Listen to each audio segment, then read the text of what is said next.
Hey, what's happening, everybody? It's me, Robert Phoenix. You're catching me in a very casual evening as I am wearing my shirtless, what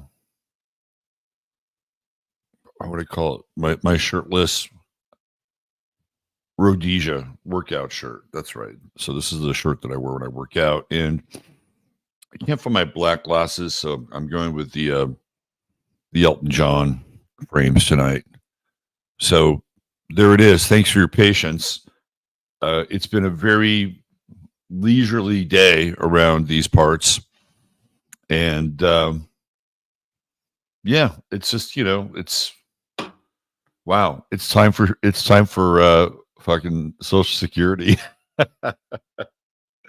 Medicare, like all these things, especially the Medicare part that I have to talk about or think about. I'm not going to talk about it, but I have to think about it. It's just weird. It's really weird and some of you have already been here.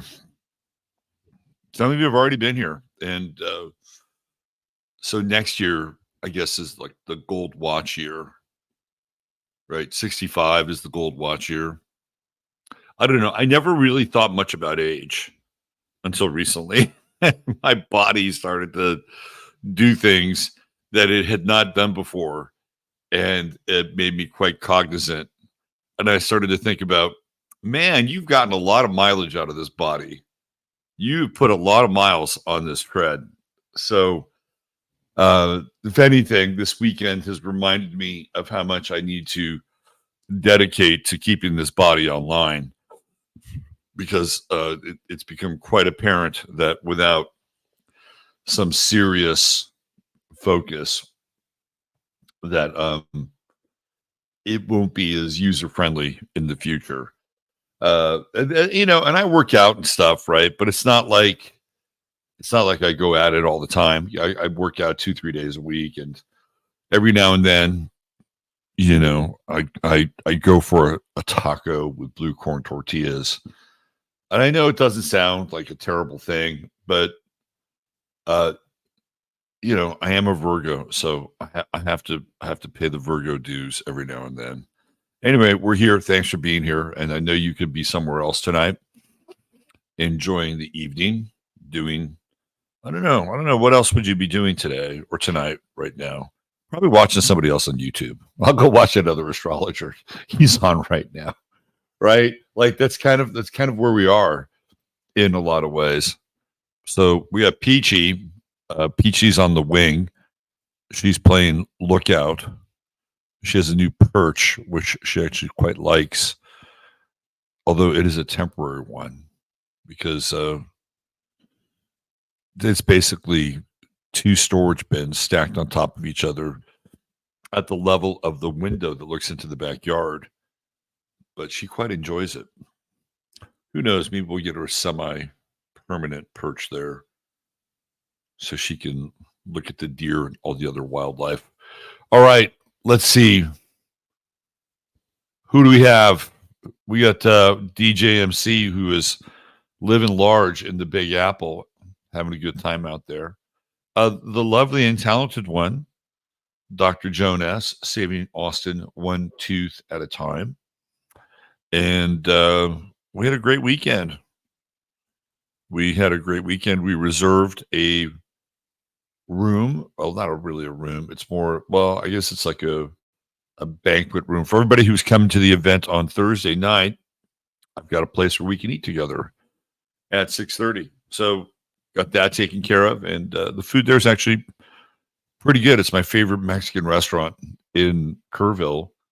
It's called El Jimador, and the food is delicious. The service is good, and the price is right.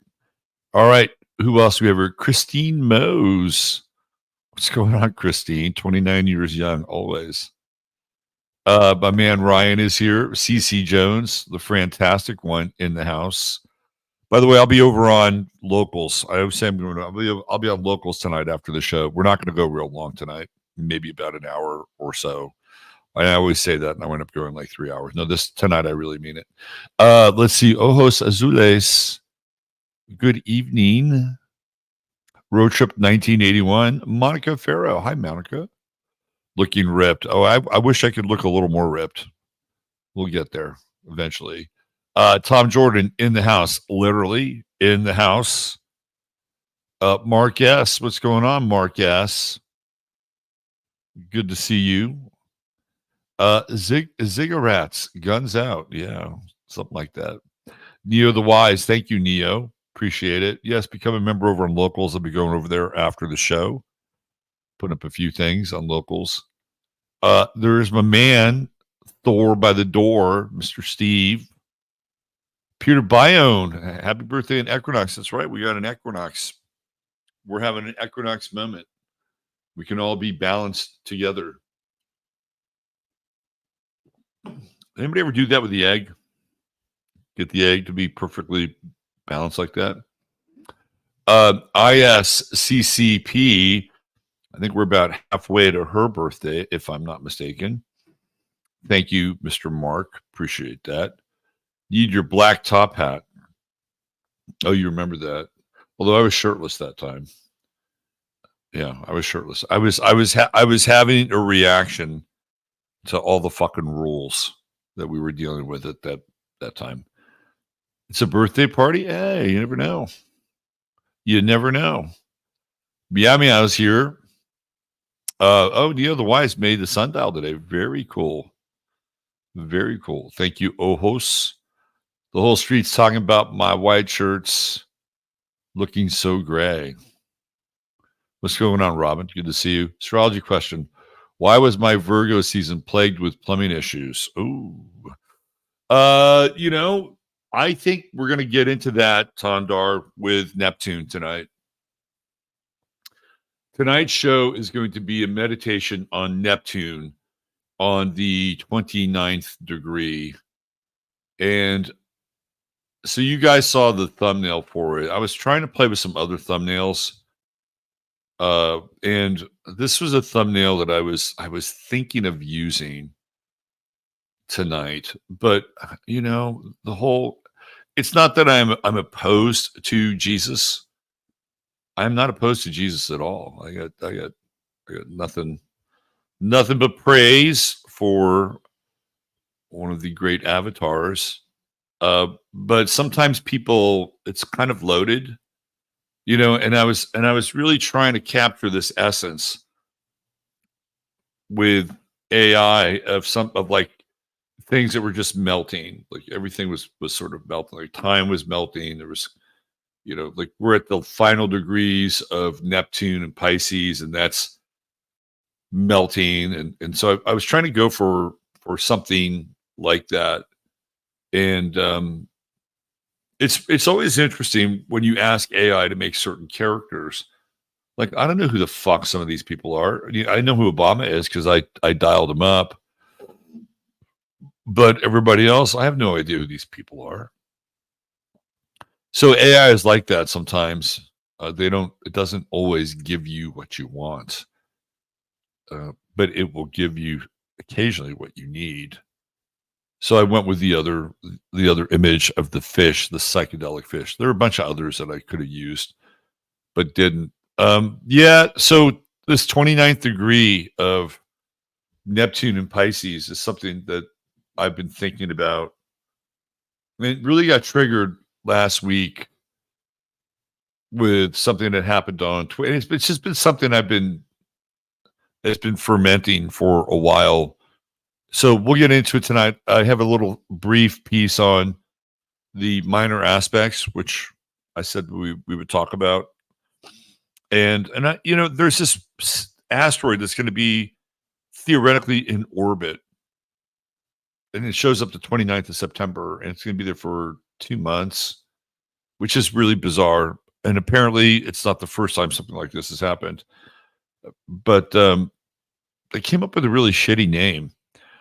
So I thought that maybe we could come up with a better name tonight for this asteroid. And it shows up on the 29th. So I pulled the chart for the 29th.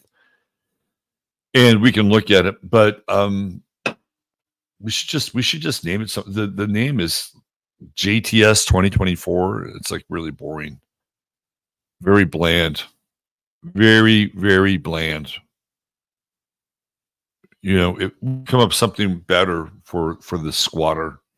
Let's see who else we have. Amy Gill, look around. Indiana finally getting some long overdue rain. Good.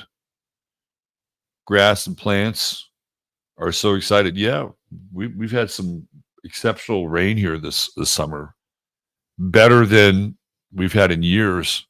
Yes, if you feel so inclined, you can purchase me a cup of coffee right there. Thank you, Ryan. It's also in the show notes. Lori Camacho checking in from SoCal. What's up, Lori? Que pasa? A little Sagittarian energy. 65. I'm not there yet, Bo. Give me another year.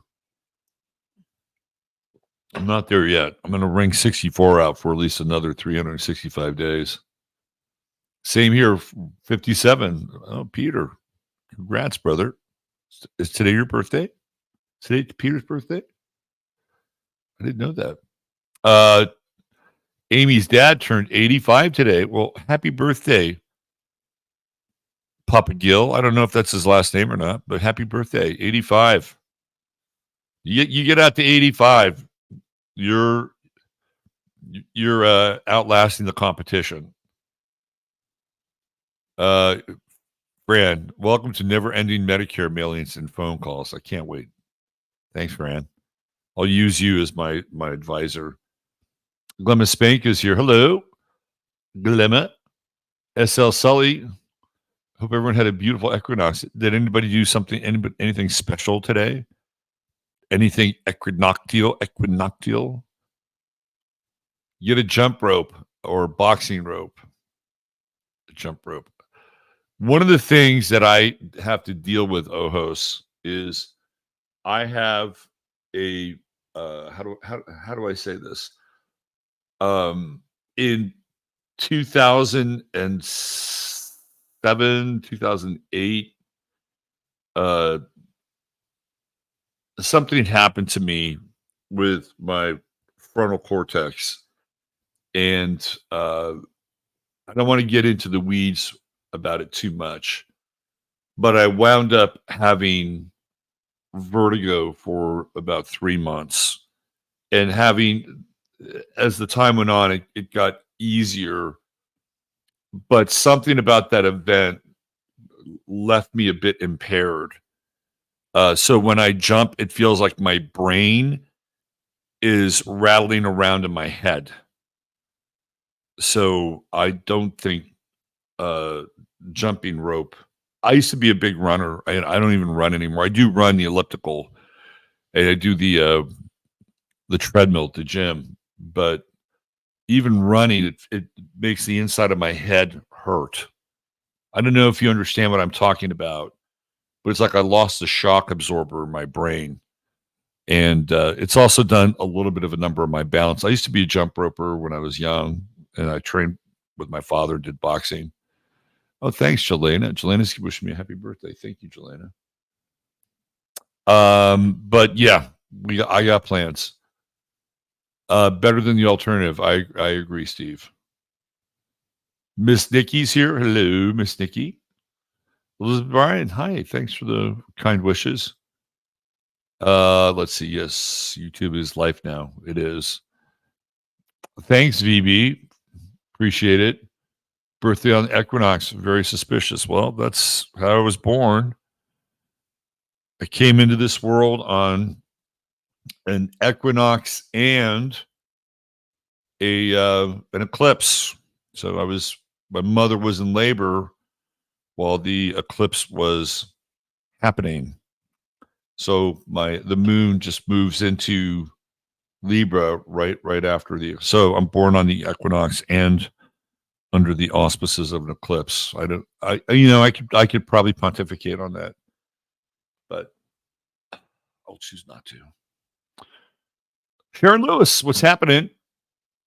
FDRG, it's everyone's favorite janitor. That's right, the cosmic janitor, and that's you too. Yes, you are the man.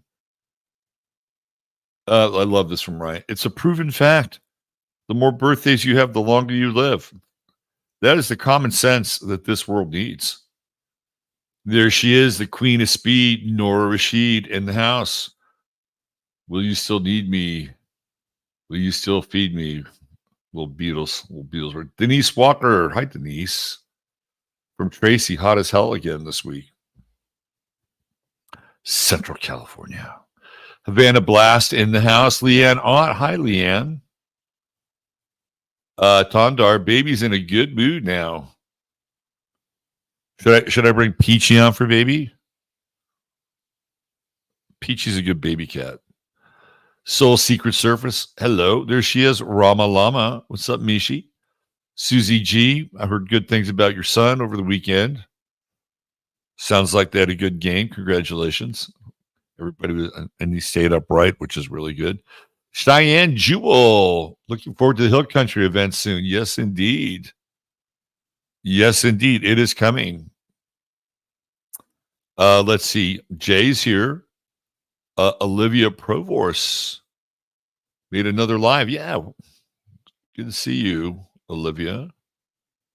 Shelly Meyer. What's happening, Shelly? You say it's your birthday. That's right. That's what they say. Sean Zagarella. What's happening, Sean? PB.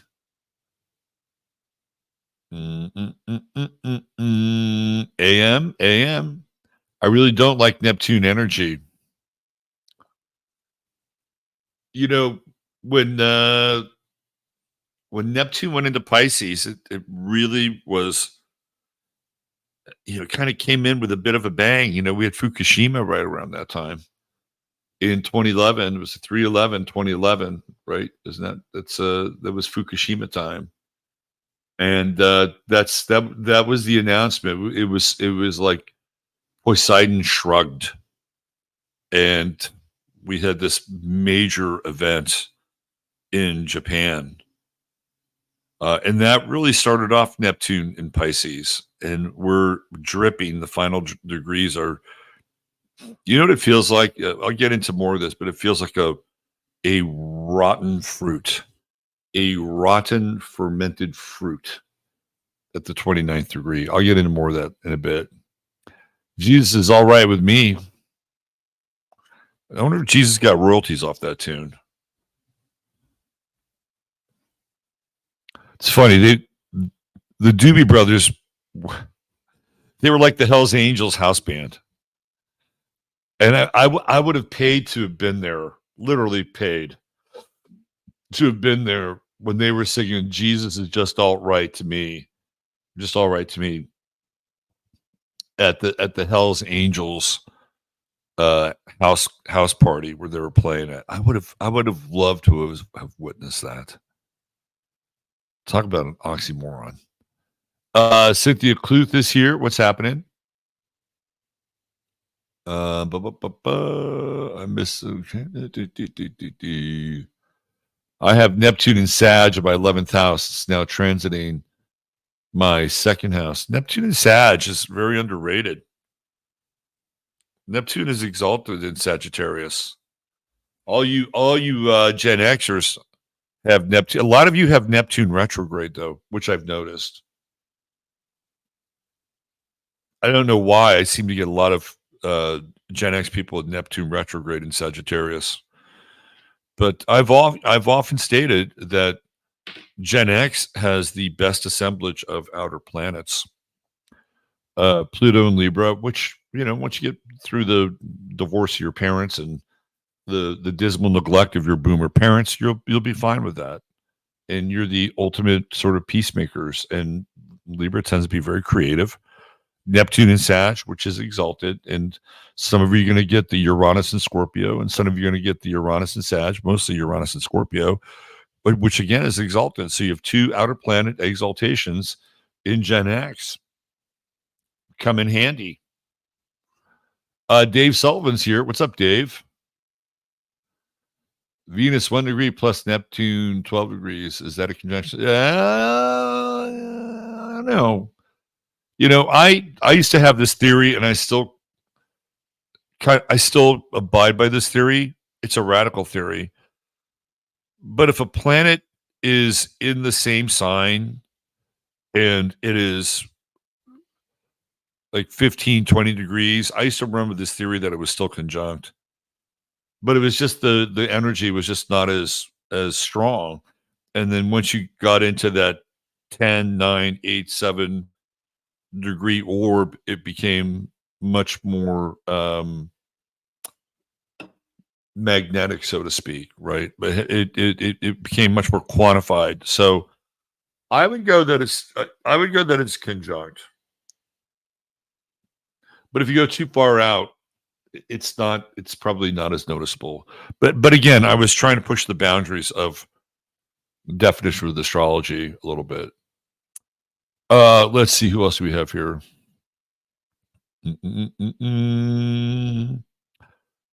Scott Ann, way to sneak up when I don't check YouTube for 10 minutes. Rock me love from Ohio, which I need to escape. Please send good vibes. Man, Ohio. Springfield.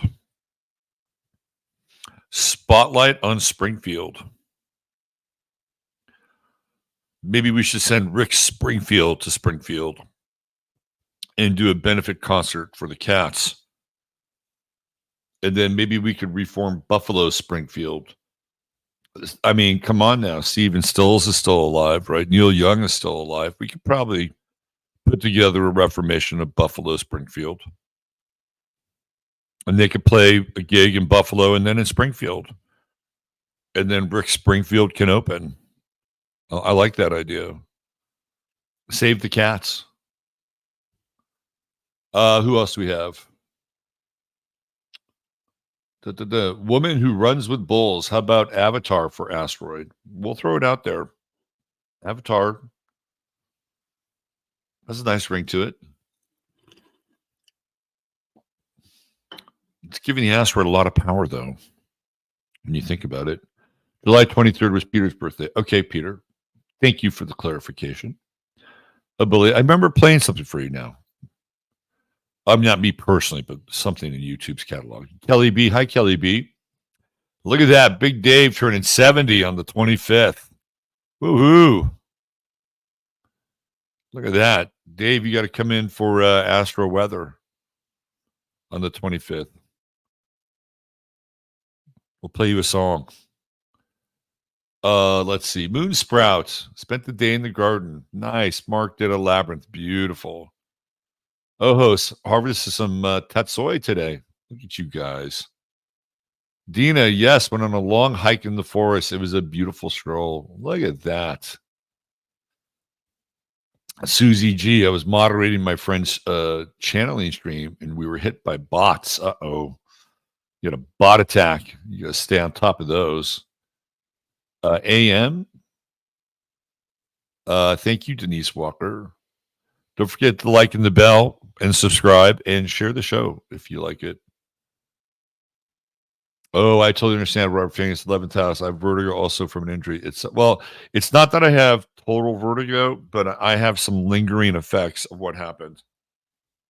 And so I have to, and I used to be like a huge runner. I used to love running. And like I said, it feels like my brain is bouncing around in my head when I run. I don't like it. Okay. Cats Pajamas, vertigo for 18 months, 2010 to 2012. I was in that zone. I was definitely in that zone. My vertigo didn't really start to correct itself until about late 2010. So it fucking sucks. Tondar, I get that brain rattle on roller coasters now. I declared myself too old. Yeah, it's fucking weird, right? It's like the Monroe shock absorber warranty went out or something. I'm only in for chat. Can't hear what Robert is talking about right now. Okay. Enjoy the chat. Sandra Jack Shaw, enjoyed a weekend of Celtic immersion at the New Hampshire Scottish Highland Games. 49 years and counting. That sounds like fun. Did you have some haggis? Did they have haggis on a stick? What they call the equinox is the sun's ingress into Libra. The true equinox is actually 5 days ago. I'd heard it was 5 days from now. So maybe we could meet in the middle. Let's see. Secret Law 2007. Letro signed up for 30 boat trips with 2 1-hour scuba dives. Leave for Waikoloa Beach, Tuesday, 4 a.m. Steve Letro is living right. Look at that. No, Maya, you didn't miss hardly anything except for my introduction to all you beautiful souls. Melissa Stanton is here. Quit jumping so hard. It's I quit jumping so hard. Yeah, well, yeah. Thank you, Scott. Hey, folks, tough loss 49ers. Please don't even mention. You can mention it. So I had this moment watching the game, and Ronnie Bell drops this pass. He drops this pass. It's right in his hands. And it could be the game changer for the 49ers. And I immediately shouted out, cut him. Cut his ass. Send him back on the Greyhound to San Francisco. And then, I thought about it. It's like, Ronnie Bell probably feels like shit. And he probably knows he's probably not going to be on the team tomorrow after he drops that pass. Because if he is, the fans are going to riot. And I put myself in Ronnie Bell's shoes for a minute. And I said, he doesn't have to ride Greyhound, but they should still cut him. Okay. Secret Law 2007. Thank you. Appreciate it. Thank you, Catherine Rosen. What is rucking? It's when, Ryan will tell you all about rucking. You put on a heavy backpack, you put plates in it, and you build up your endurance. That's rucking. Cynthia Cluth. Thank you, Cynthia Cluth. Today is my mom's birthday, too. Well, happy birthday to your mother, Elizabeth Light Tarot. Look at that. Electro, happy birthday. My dad and brother-in-law's birthday set. It's the 22nd most popular day to have a birthday on. I looked it up. Let's see. I would play that Dolly Parton song for you. Well, thank you. I prefer road biking. I went on an e-bike for the first time. I liked it, but I think I need a better e-bike. I would definitely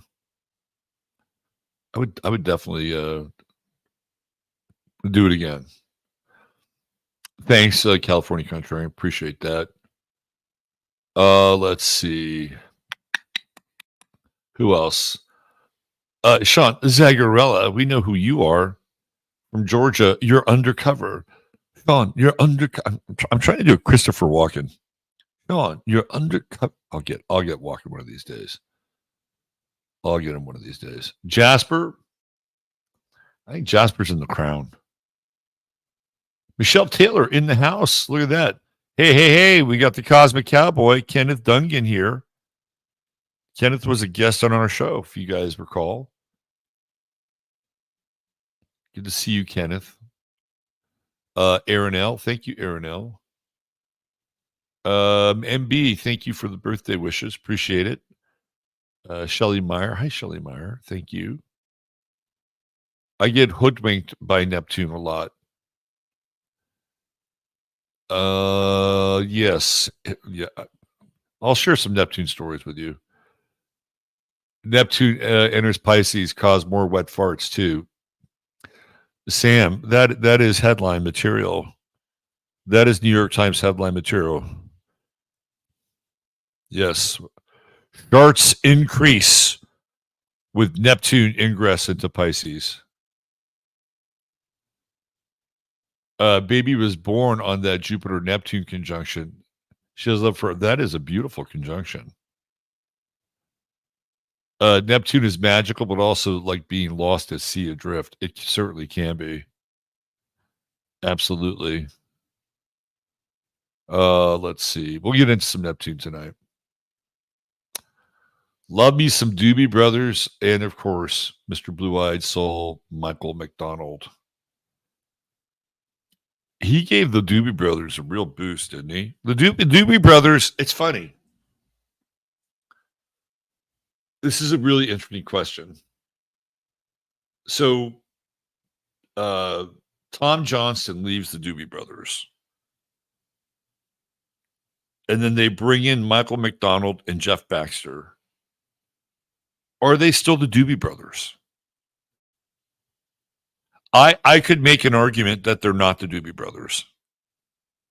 That they're a different band. Like they still have the name, but it's like when David Lee Roth left Van Halen, Sammy Hagar comes along, and they still have the band, but they have Sammy Hagar. They're a different band. They're not Van Halen. I mean, you could call them Van Hagar, I guess, but they kept they're not the same band.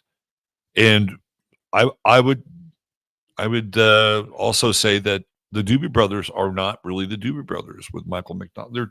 And I'm not saying they're a lesser band. In some ways, they're actually a better band with those two guys. And Jeff Baxter made them all go play as session musicians down in LA so that they would get more precise with their playing. So they actually became a better band, but they're not the same band. Hold on a second. Okay. Who else do we have here? The Doobie Brothers' first two albums they're great, man. Toulouse Street, Captain and Me. Those are great records. Right, Peaches? Tondar, get ready. Here we go. The baby Tondar. There we go. Cat from Space. Yeah, you are the cat from space. You should console Ronnie Bell tonight. Let's see. Yes, please support our friend Chris over there at True Hemp Science. Type in 15MINS when you purchase $100 or more of his product, which I have been actually sampling while we've been talking tonight. I had a couple drops of the Synapta, which is brain focus right here. And I'm going to double down and I'm going to have a couple of drops of Solara, which is probably a little too late in the evening for me, but it's okay. There we go. The thing I love about Chris's formulas is how much he's refined them. Like I remember the first time I started to, because he was sending me stuff before he actually, I think, went public. And I just remember some of them being so intense and herbaceous and almost grassy. I didn't mind it so much, but I just thought, is the average person going to be able to,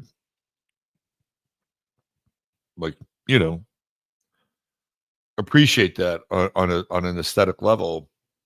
So over time, he's just gotten like he hasn't lost the potency, but the taste has become more refined. You still feel like you're ingesting medicine, really.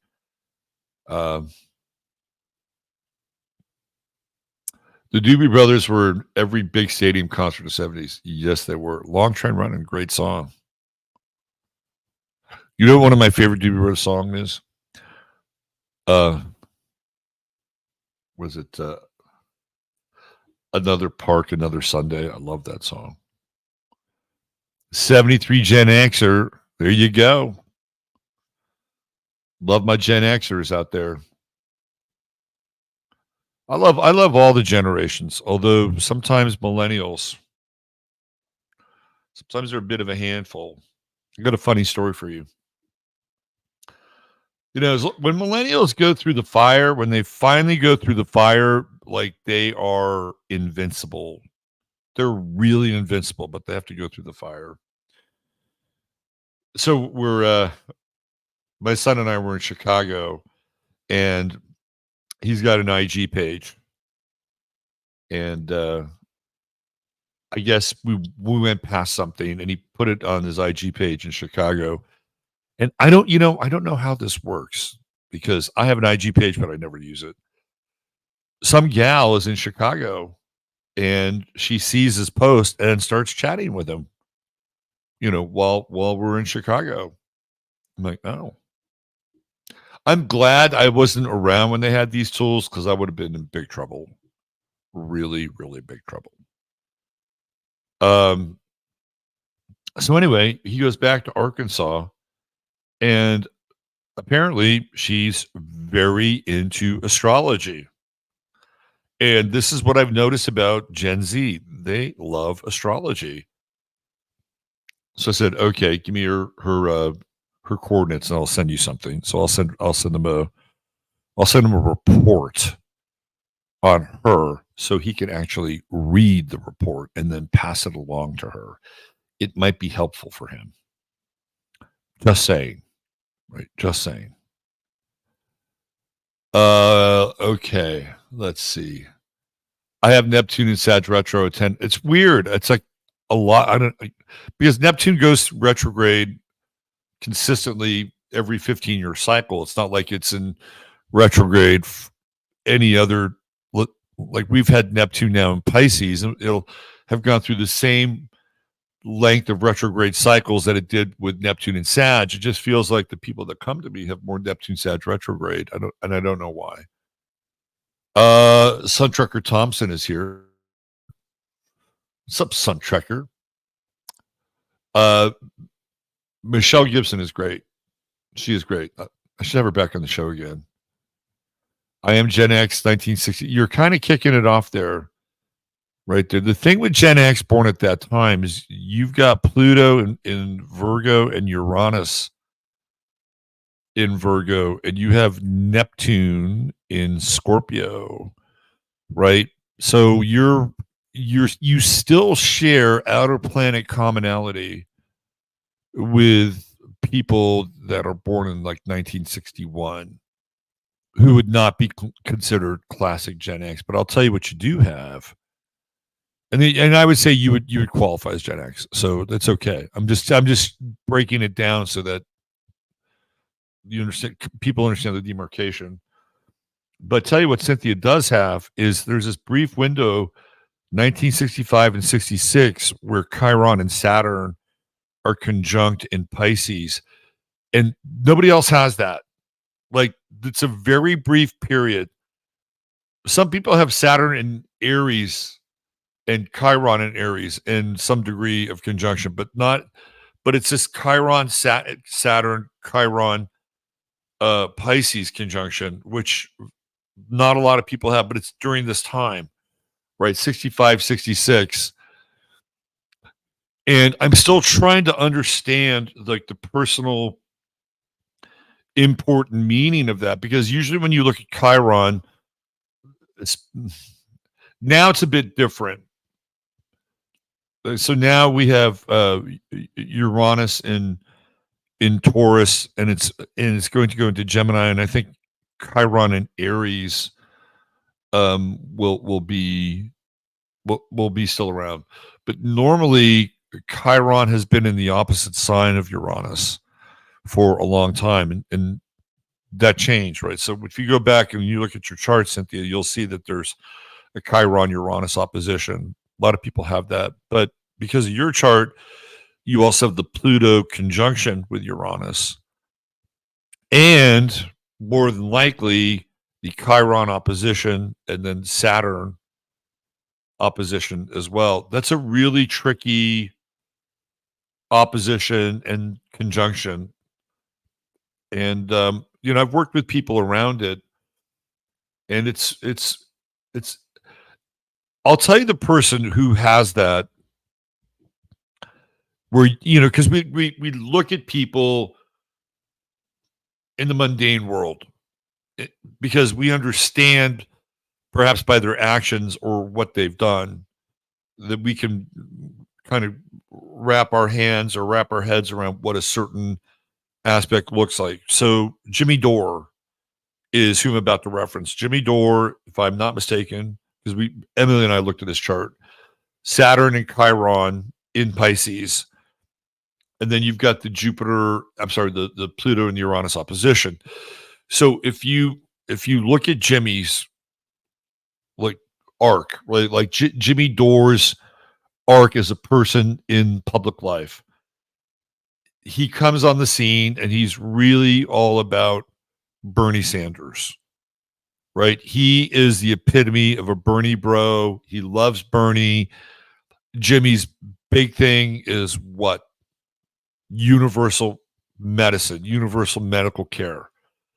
Okay, so that's where I start to track Jimmy Dore. And apparently he has some kind of other affliction, health thing that he has, but we'll just put that on the side for now. So what happens to him with Bernie Sanders? Bernie Sanders basically shows Jimmy and all the rest of the Bernie bros, and Christine, I apologize if I bring up bad memories here, that he has no nutsack. Right? That's Saturn. That's Saturn. Bernie Sanders is Saturn for them. Right? Bernie Sanders is Saturn for Jimmy Dore. Saturn represents authority.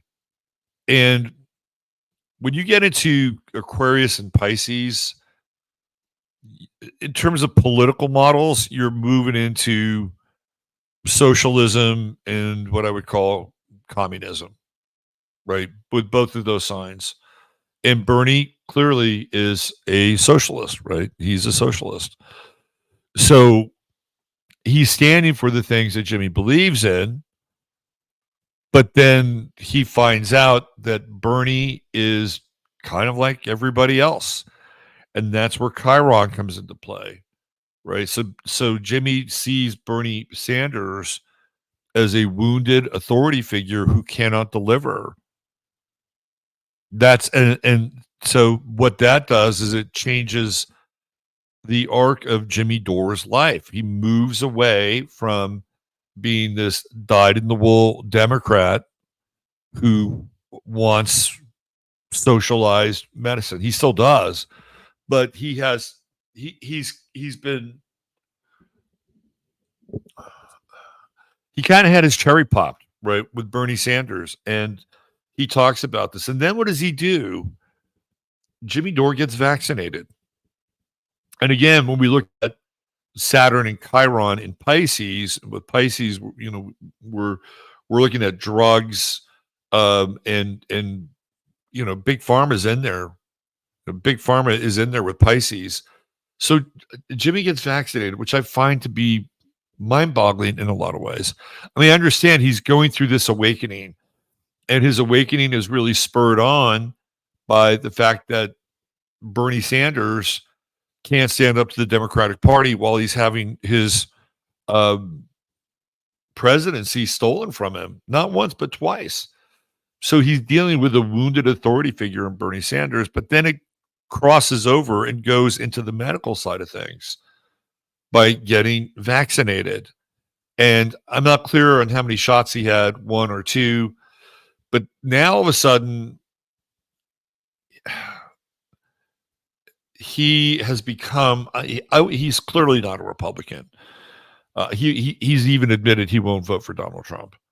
But you can see that he's taking back some degree of authority, right? Like for him, he projected medical authority and governmental authority onto Bernie Sanders, and he found out that he was flawed and human.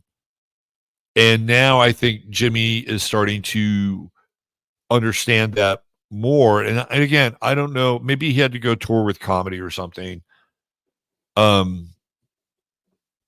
But again, he's crossed that Rubicon with getting vaccinated, so that Chiron Saturn conjunction became a real teaching moment for him. And he's taught. So, I mean, at the end of the day, I think it's probably improved his life. I think he's given up on getting high, and I think he's really trying to understand more about health on a personal level versus some sort of institutional level. But to me, that's an example of how that Saturn Chiron conjunction worked in his life, right? Because if you have Chiron and Pisces, and again, we're going back a ways. It started to show up, around 2011, 2012, right around there. And I started to read for a lot of people with Chiron and Pisces, and it's heretical. That's what Chiron and Pisces is. It's heretical. And people are generally raised in a particular religion, and then at a certain point they go off the rails and they're not into it anymore. Right? A lot of these people generally tend to be Catholics, but not all. So I've run into Mormons who have Chiron and Pisces, and they've done the same thing. And they disavow their religion or their faith for a period of time. And it's usually because something has happened to them inside the sanctity of that faith, which caused them to then question their faith. How could this happen to me if the person who's vested with the spiritual authority of guiding my life would do this? So then what happens with Chiron, doesn't matter what sign. What happens with Chiron is when people reject a particular version of Chiron, right? Like, so they're rejecting Chiron and Pisces. They'll go to the other side. They'll go to the sign opposite whatever sign Chiron's in. So in this instance, it would be Virgo. And it would be like, okay, well, I'll reject religion for science because Virgo would be very scientific and analytical, and you could measure those things versus dealing with the questions of doubt and faith and all the things that go along with Chiron and Pisces. But that only works for a while. It only works for a while, and you have to come back and you have to wrestle with Chiron in whatever sign it's in. Doesn't matter what sign it's, you have to wrestle with it, right? I deal with a lot of people later Gen X who have Chiron in Taurus. And I've talked about Chiron and Taurus before, and a lot of people, some of you will attest to this. It's like you have an earth body, and it's like, well, how the fuck did I get in this place? What am I doing here? I don't understand how this whole earth body and this whole earth thing works. And the common themes with Chiron and Taurus are issues with food and digestion, issues with fragrances and fabrics, anything that it connects you to, third dimensional life, you'll get a flare up with, or intimacy, sometimes body issues, a lot of times with Chiron and Taurus. I had this one client, perfect specimen, woman who was in the military, great body, right? Fit, has dysmorphia, right? So Chiron and Taurus, what do people in Chiron and Taurus do? They run to the other side. They run to the other sign, Scorpio. And for a lot of those people, they will lose themselves in some form of drug or obsession or narcosis. Maybe some obsession will have to do with their inability to be in a body, right? They'll go there for a while, but it never really works on the other side, right? I have Chiron in Aquarius. And what did I do? Well, there was a period of time when I wanted to be the fucking star. I wanted to be the quarterback. I wanted to be Leo. Guess what? It wasn't good enough. Right. So I had to go back to the pack. I had to go back to the team. I had to go find out who I was, when I couldn't be on a stage. I'll never forget. I used to play around with DJing, right? Like I would go to these like trance parties and shit. And I wasn't that guy. I was the guy in like the chill out room. Like I was that guy. I could play that stuff and I was good at it. But every time I would do it, something would fucking come up, something would happen. And I remember talking to this psychic one time and she said, well, you're not meant to do that. You're not meant to take that role on. Now you can make things and you can create things, but that's not what you're supposed to be doing. And she was right, so I could make tracks with loops and beats and shit like that. But once I figured that out, I didn't waste any time. It's like, I don't have to be that guy. So Chiron poses very interesting challenges for all of us intergenerationally. So, people have Chiron in Aries and you're going through your Chiron return. A lot of you are like, what happens when you first deal with Chiron? You go to the other sign, you go to Libra, because people will tell you, well, especially women, and I've talked about this before, women with Chiron and Aries, when you're young, you're a lot to handle, and it's not a judgment. There's no judgment to it, but you're a lot to handle. So what do your parents say, or what does society say? Well, they say, tone it down, don't be so competitive or whatever, right? Like you get that message really early on. If you're a woman with Chiron and Aries, that's a difficult one. So what do? You go to the other sign, on the other side, Libra. Well, I'll cooperate. I'll be the person that will be the intermediary. Oh, I'll try a relationship, right? I'll be that, and it doesn't work. So then eventually you have to come back to Chiron again, and you have to, struggle with the burden of Chiron. So if you have Chiron and Pisces, the whole idea is that you have to find your own individuated relationship with God apart from whatever kind of faith you were raised in. Right? So that part theoretically is simple, but then you throw Saturn on top of that and it becomes much more difficult. So ultimately, and this would be Jimmy Dore's lesson. Right? Jimmy Dore's lesson would be that he would have to become Bernie Sanders. That's really the lesson. Like if Jimmy wants these things for society, with Saturn, the burden of responsibility would fall on him. And he would only understand that through Chiron and being wounded either by the medical system or being let down by a Saturnian figure. So Jimmy Dore doesn't strike me as anybody who would run for political office. And that's not necessarily what I'm saying, but I think he's on his way to becoming his own version of that. So if you have Chiron and Saturn in Pisces, ultimately you have to take responsibility for not just your heresy, which is inherent in that, but it's almost as if you have to become the priest or the teacher or the sage who can help other people who have experienced something similar and just don't fit in. And the one thing that Pisces, and I hope I don't sound too insulting to Pisces people, but the one thing that Pisces hates to do is take responsibility. Now, let me phrase this in a way that you understand. There are very responsible Piscean people. Our dear Joan is a Pisces. She's very responsible. But the challenge with Pisces is like, okay, I have to do this. I have to put the burden of the world, or I have to put the burden of my community or whatever on my back. We're talking Saturn and Pisces, right?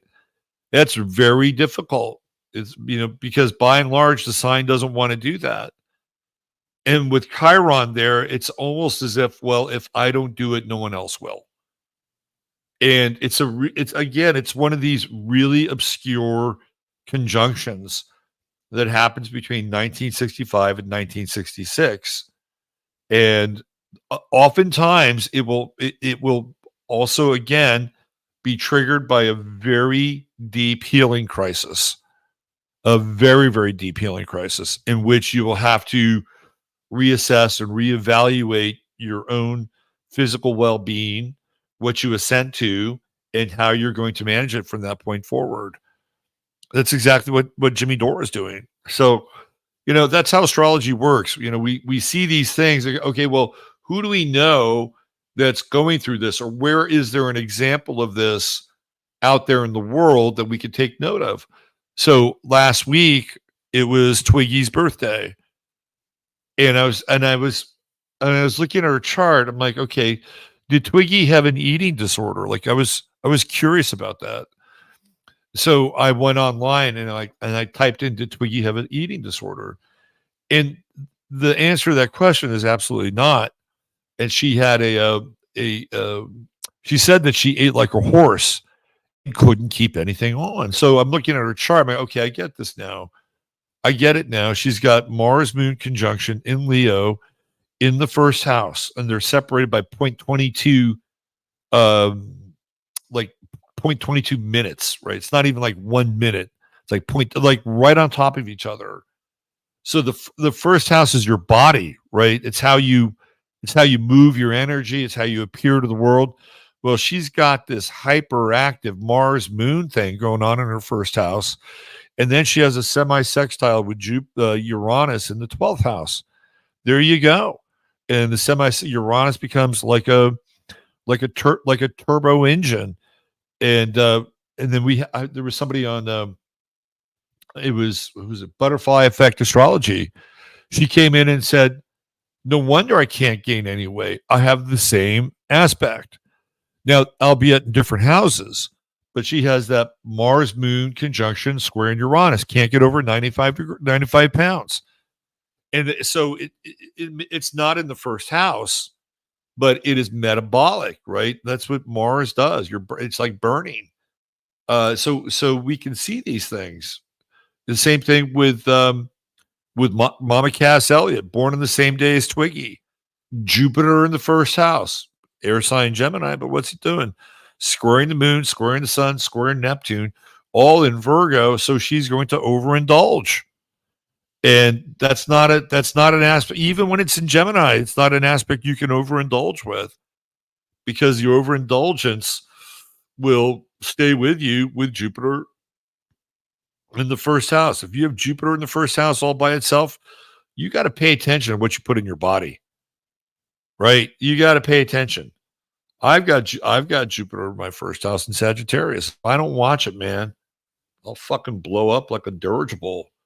So, and for her, she did all those things because she felt terrible about herself. She had terrible self-esteem.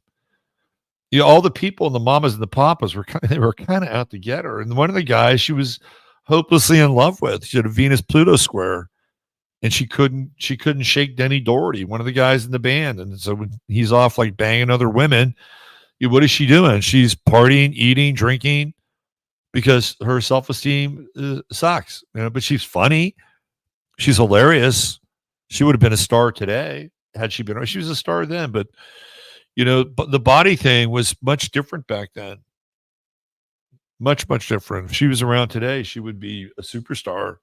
Anyway, this is how it works. Like, we have these aspects in our chart. We see these people out in the world, and it's like, oh yeah, that makes sense. I can relate to that. This is how we understand the barometer of astrology. When Butterfly Effect chimed right in after, I was like, here we go. Moon Mars conjunctions, semi-sextile Uranus, which is the turbo. She's burning it, right? And I don't know where it's showing up in her chart, but anyway, let's see. What do you guys? I'm curious. How many of you have that Saturn Chiron conjunction in Pisces? Oh yeah, Sag rising, everything 6. It's hard. I love Castle. She was an amazing talent.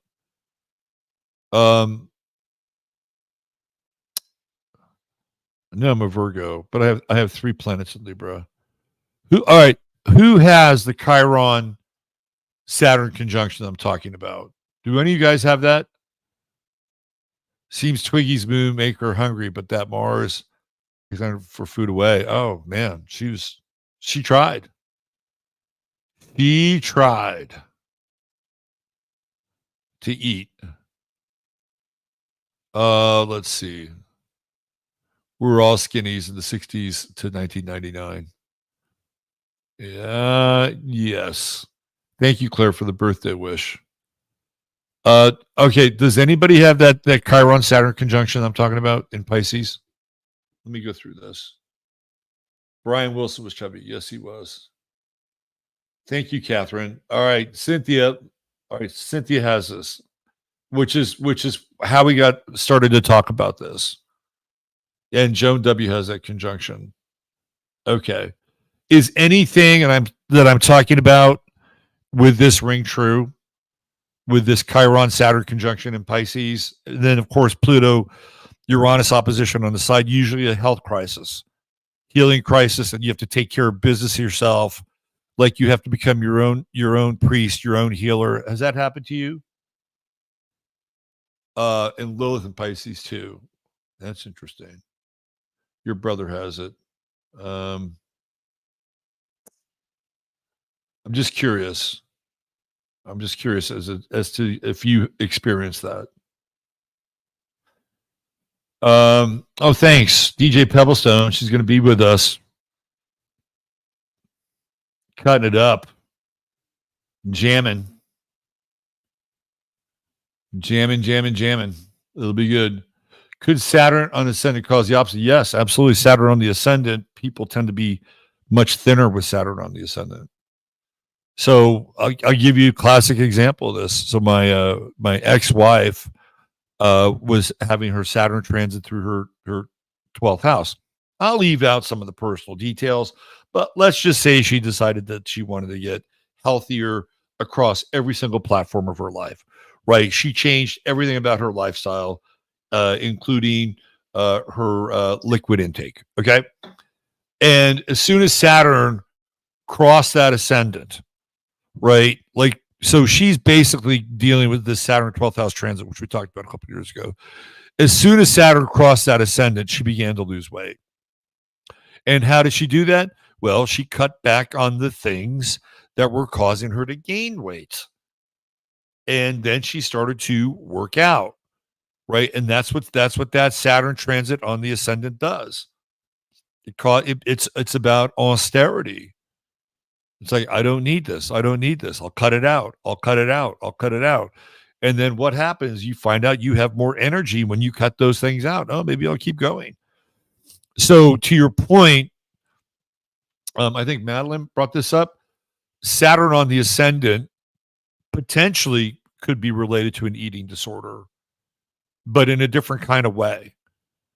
And again, I'd have to look at it, right? Like because there is this idea with Saturn on the ascendant where you do purge. You're just purging things from your life that you no longer need. And maybe if you have it there long term, that could be a part of your that could be a part of your issues as well. Let's see. Mine is that way, yes. Let's see, anything else. My Saturn is 29 degrees too. So you're right at the end of that.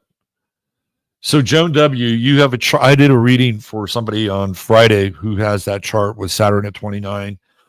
I think Chiron's right there too at like 28, right? If I'm not mistaken. The Green Knight, Aaron, Chiron conjunct Jupiter in Pisces first house, Placid. That's a little bit different. That's an interesting conjunction. Thank you, Esther.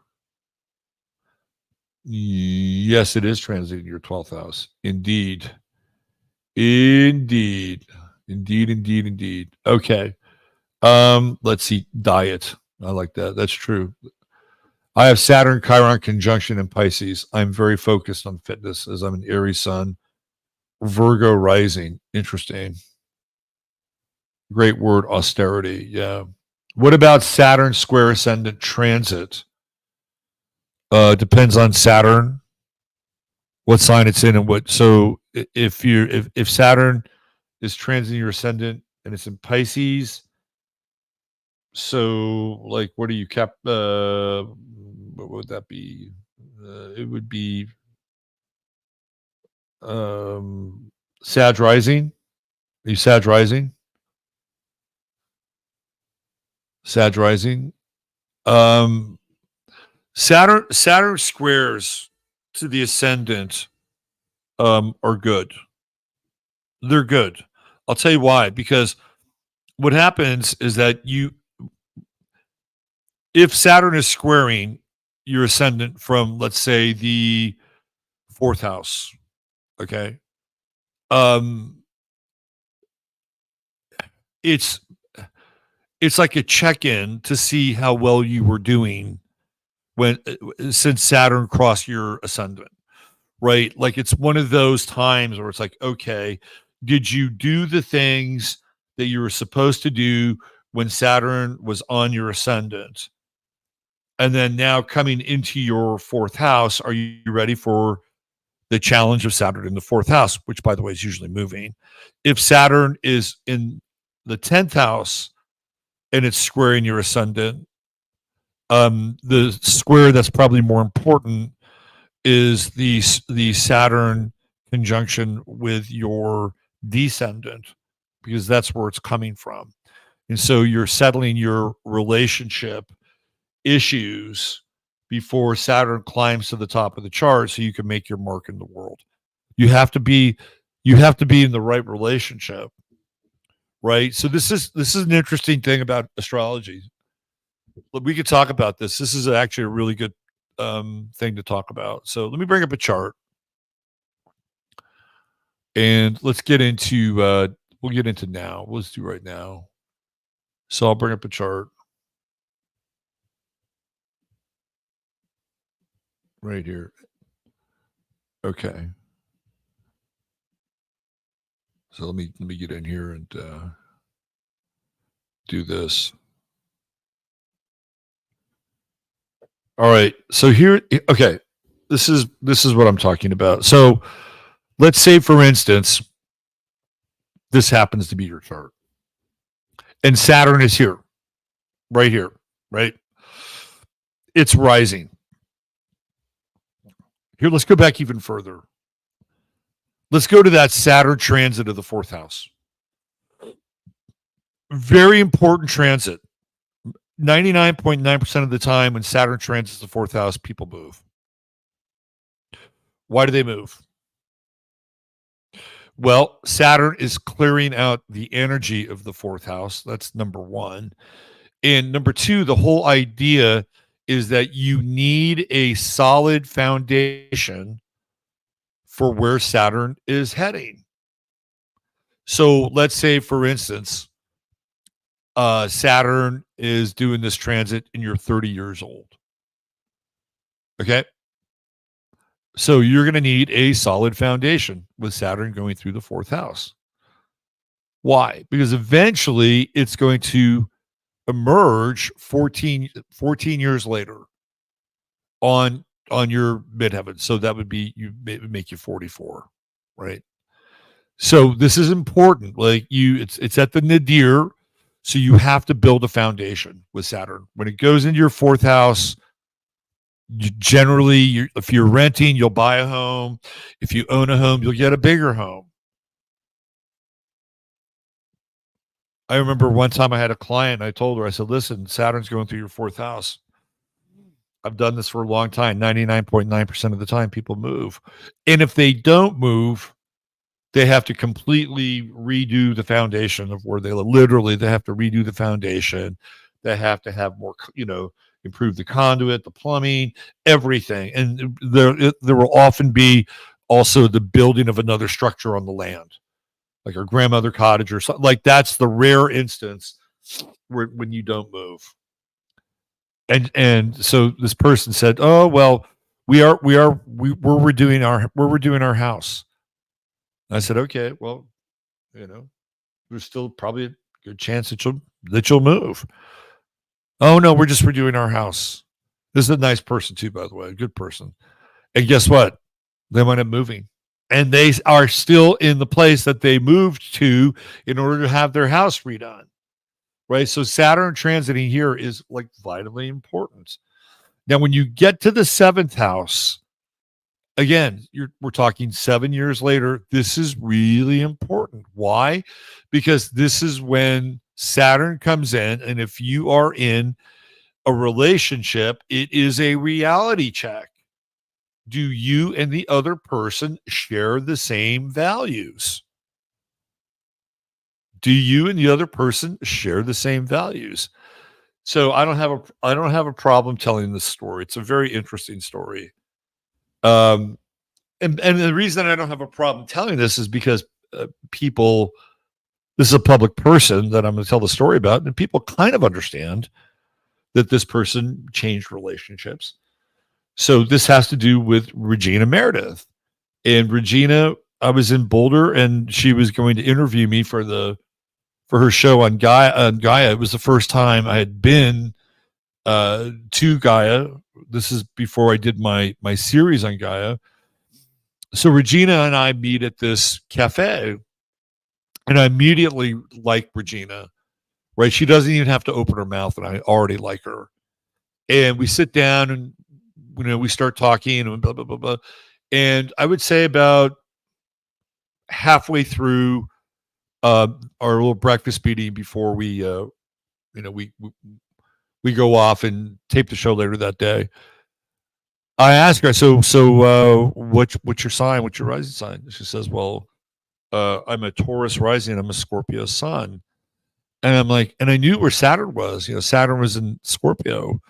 And I looked at her and I said, oh, well, that's interesting. You've got some adjustments to make in partnership. And as soon as I say that, her husband walks into the room. And Regina and I had this exchange in that moment that was really interesting and weird. Like, we kind of both knew at that moment that something happened, right? Like, something happened, not between me and Regina, but just this kind of moment of cognition. And he came in, and his name was Scott. He seemed like a really nice guy, whatever. And then we went off, and we did the show. Fast forward, Regina and Scott part ways, and eventually she hooks up with Zeus, right? But that was Saturn right there on the descendant. And what happens is that if you're in a relationship, you and your partner in that Saturn transit have to agree on where your relationship is going, because it's a contract. If you have the same goals, you'll be fine. But if you don't have the same goals, if you one person wants to do one thing, the other person wants to do another thing, that Saturn transit will essentially, like the Grim Reaper, cleave that relationship. So this is quite important because it's all about Saturn rising to the apex of the chart with the midheaven. A lot of times people will not be in a relationship, and Saturn will be here and will hit the descendant. And if that's the case, those relationships can be very important. And you must choose wisely. You have to choose wisely. And whatever sign Saturn is in is going to govern your seventh house. And you may have planets in there, or you may have nothing in there. But you have to choose wisely. The price of not choosing wisely is that when Saturn reaches your midheaven and you're in the wrong relationship, it will wreak havoc in your life.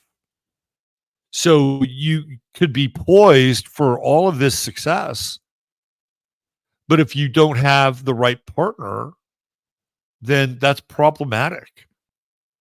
So when you get Saturn, like if Saturn is coming, this is why I brought this up. If you had Saturn over here and it's coming up here, well, yeah, you could say it's squaring the midheaven or squaring your ascendant, but you're also dealing with whatever happened when Saturn squared your descendant.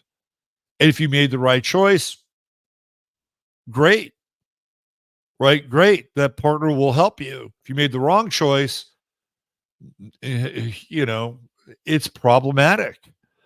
Now, the square with the ascendant here is that you would be making some degree of sacrifice, right? Like you would, let's say, for instance, if you wanted to get ahead in your field, whatever that is, right, you would make some sacrifice on a personal level to do that. Whatever that sacrifice would be. Maybe you play softball every season, right? And that year you're not going to play softball.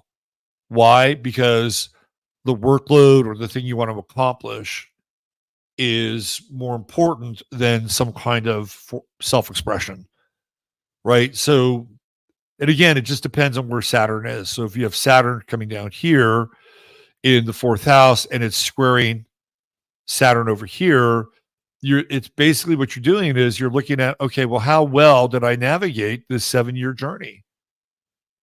Right? Did those things that happened with Saturn on my ascendant, the things that I cut back on, like, was I able to be more frugal? Did I save money? Did I have enough? Do I have enough to buy a house? Right? Or put it in as a down payment. So really, when you have the squares, you're checking in on, depending on where they're coming from, right? You're checking in on how well you navigated that. And if you navigated it well and you have Saturn going through your fourth house, it should be less of an issue, right? Again, what are you doing? Well, it's like, okay, well, I can spend, I don't know, $20 a week on matcha lattes. That's $80 a month. Or I could take that $80 a month and I could put it towards something for the house, right? Like, that's kind of, you're cutting back, and it's like, okay, well, this isn't as important to me as me investing in this. right? And then you're eventually going to deal with this square as well. So when this is good and your nest is feathered and Saturn comes up there, you're going to be much more either amenable or attractive, or you'll be much more grounded so that you can have a relationship. And you're not looking for the other person to take care of you, which is what happens with the fourth house, right? Where we're looking for maternal figures. Anyway, I hope that answered your question. By the way, I was one of those people that did not choose well. I'm sorry, but it's the truth. I gotta be real, right? I gotta be real when I talk about it. All right, let's talk about Pisces in this 29th degree. It's at 20. Where is it right now? Is it at 28? It's at 28, but it's been at 29. It's retrograding. It'll come back to 20. Don't worry, it'll come back. So I've been thinking a lot about this. You know, we went into the 12th house 2 weeks ago. And oh, by the way, let me just do a 12th house update before we do this.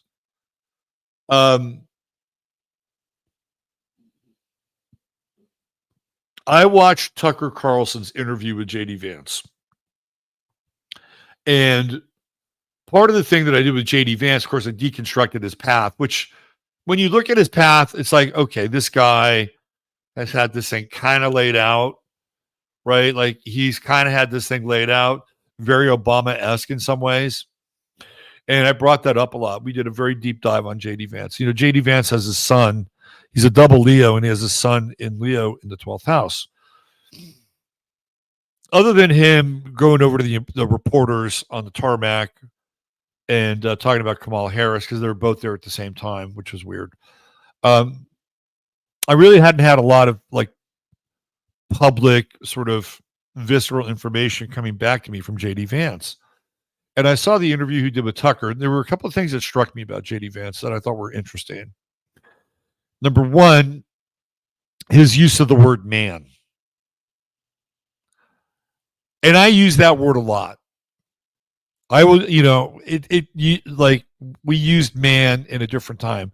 I think now they use the word bro, or, you know, it was like man, dude, you know, that vernacular. And he uses man a lot. And it's like, oh, that's interesting. Like, so JD Vance has a bit of a hipster in him, which I actually think is interesting. Like, he's got a bit of a hipster in him.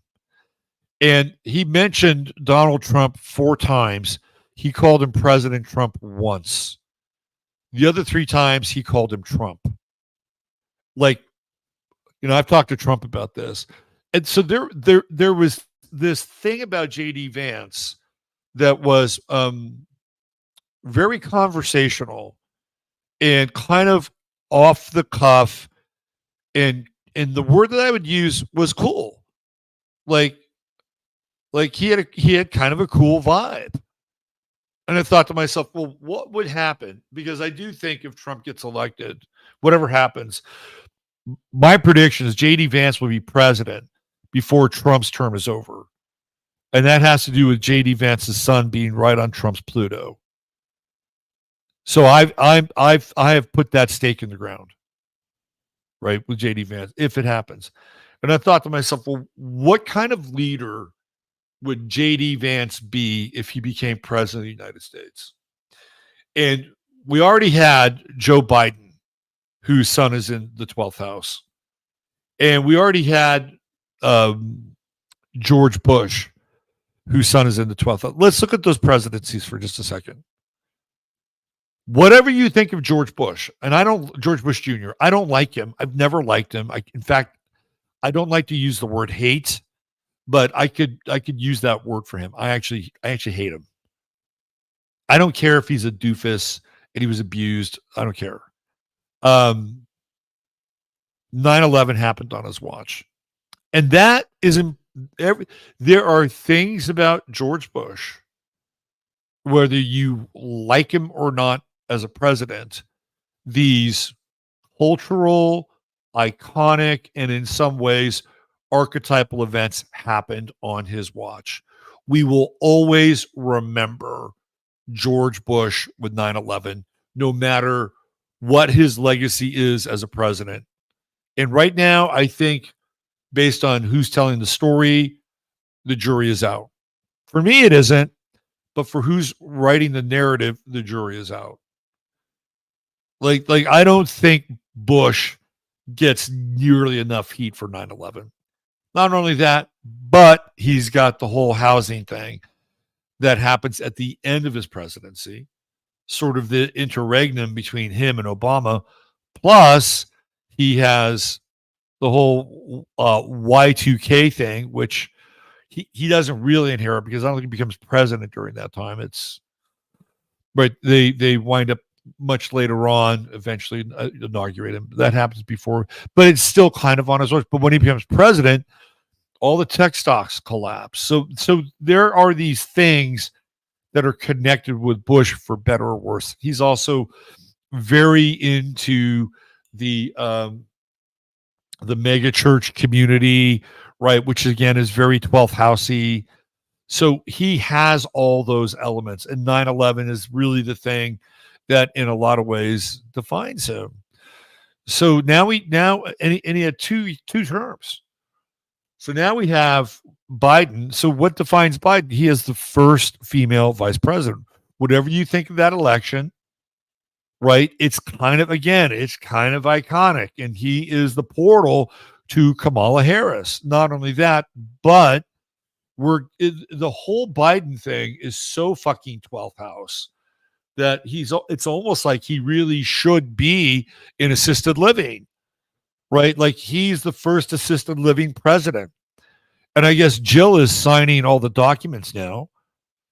So he has something very 12th housey about him. And it's not really good.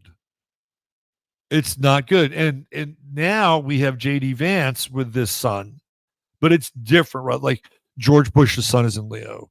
Joe Biden's son is in Scorpio. And JD Vance's son is in Leo. And I thought to myself, what kind of a president would this guy make if somehow something happened to Trump, which I do think something would happen. You know, my sense was, and this was just purely intuitive, and it does have something to do with him being a double Leo and his son in the 12th house. I think JD Vance could go down as one of the best presidents in the United States. And it's just there was something about that conversation with Tucker that it was conversational, and he had a very clear picture of what was going on economically, and he was able to explain it really easily. So if this guy and again, you can think whatever you want of him and the background, I'm just giving you my real-time feedback. That he has these qualities of being relatable. He is relatable. JD Vance is relatable. He has the ability to be relatable. And I think he has the ability to talk to people in a way. Let's say that this place is in real crisis. It already is. But I think he has the ability to talk about it in a way that would not sugarcoat it, but would also be very truthful and very matter of fact. So this is my mantra, is that with all the mutability that we've been going through, that we have the ability to kind of, re-update our opinion of people. And so I've re-updated my opinion on JD Vance. I've also re-updated my opinion on Nicole Shanahan. I thought she was a gimmick.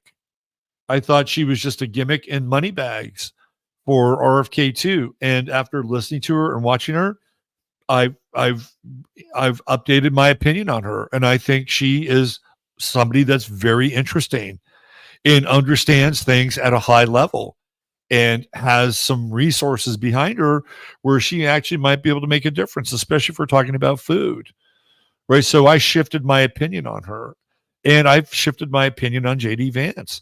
Now, he could turn out to be the fucking Antichrist, right? But from what I saw during that exchange with Tucker, I thought to myself, man, this guy's relatable. He used the word, and I'm telling you, he used the word man at least 3 times. He can talk like an average American because he kind of, in some ways, is, in some ways. And I thought to myself, if the way that he explained the economic stuff, it was very clear. He had a firm handle on it. And if he had to explain something to the rest of us, it'd be like, oh, okay, well, that makes sense. I don't like it, but it makes sense. So anyway, it's just a 12th house. JD Vance kind of re-updated my status story. All right. And I think it has to do with Neptune, right? It's retrograde. It's retrograde. And this is, it started off with Gigi Young. Do you guys know who Gigi Young is? She's quite pretty. She's very into Steiner. She's a big Steiner person. And she does these, very eloquent, very calming sorts of videos about spirituality and the spiritual nature of man. And a lot of people really like her, and I can see why that they would like her, because she's very calming. She's very, I think she's a Pisces. And she has some insight, right? But man, does she have a grudge against Elon Musk? I mean, she really has a grudge against, and in fact, a lot of people have a grudge against Elon Musk. So she went off on this one tangent on Elon Musk. And I'm like, okay, well, let's take a look at this. Her complaint is that he wants to go to Mars with a spaceship and that we don't have to go there physically. Everything is spiritual, and we could go to Mars if we wanted to in our etheric bodies, and we could try. And by the way, I don't have a problem with that, right? I don't have a problem with that kind of insight. Like, we probably need more of that.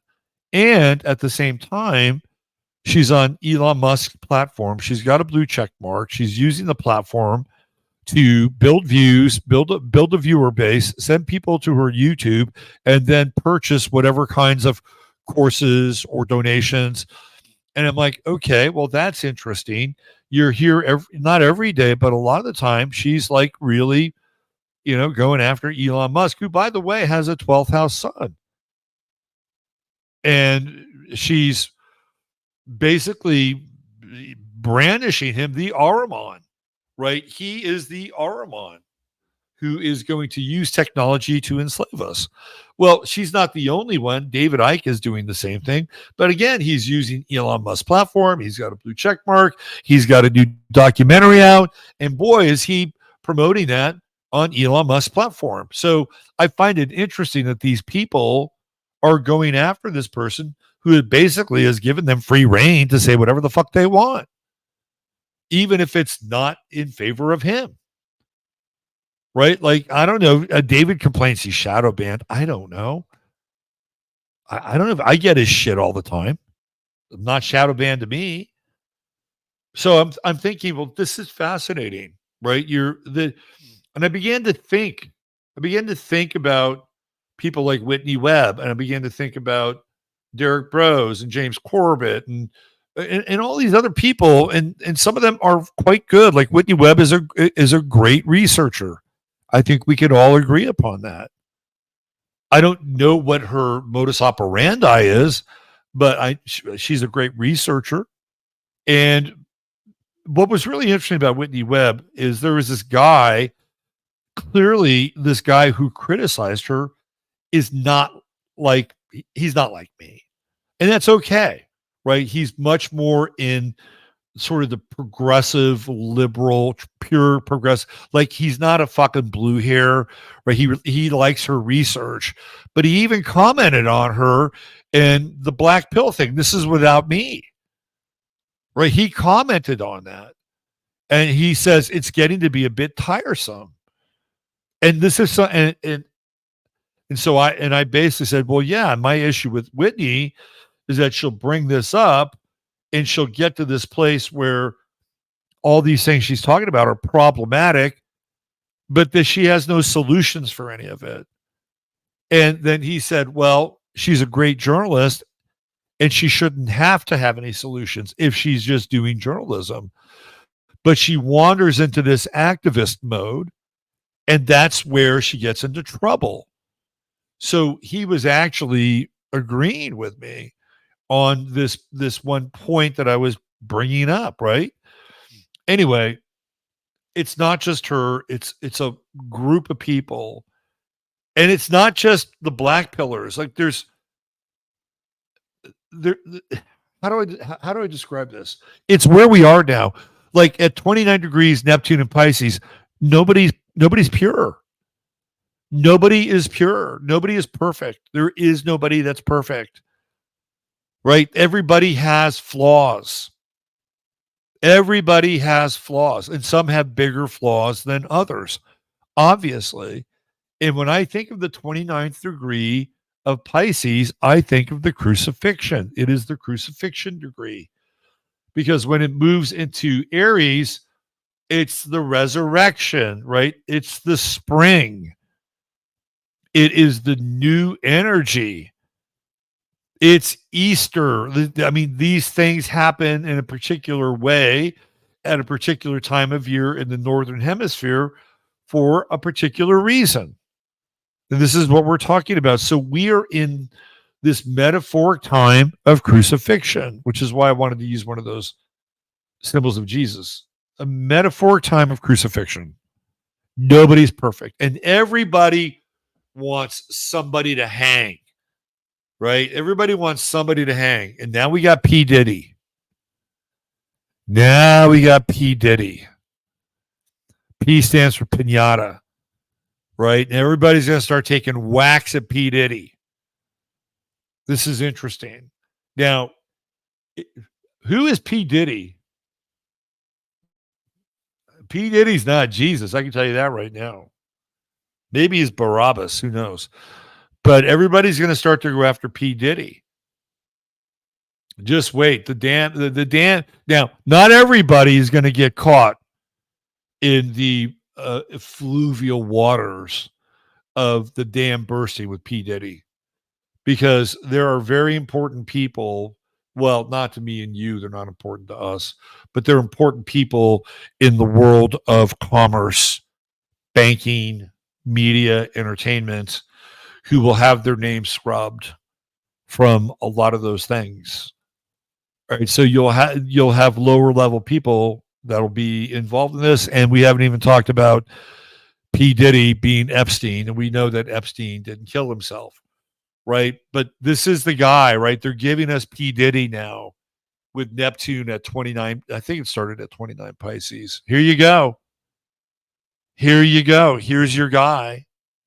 Right here is your collective crucifixion, Sean Puffy Combs. But is that really what we're looking for? No, not really. Not really. Is it horrible? Yeah, it's pretty bad. He fucked with a lot of people in the industry, a lot of young people in the industry, right? And it's industry related, and there are people who, unlike Justin Bieber, never became famous. And, might not even be alive to talk about their experience at a Diddy party. And at the end of the day, is that going to be enough, right? Is Diddy's crucifixion going to be enough? Because clearly we're at this place now at 29 Pisces where the crowd is hungry, right? The crowd wants blood. And the reason why the crowd wants blood, the reason why the crowd wants the spectacle of a sacrifice is because nothing has been done for decades. Decades, right? 9/11, we'll go back to 9/11. Most of you who are watching this know that 9/11 took place with a lot of help.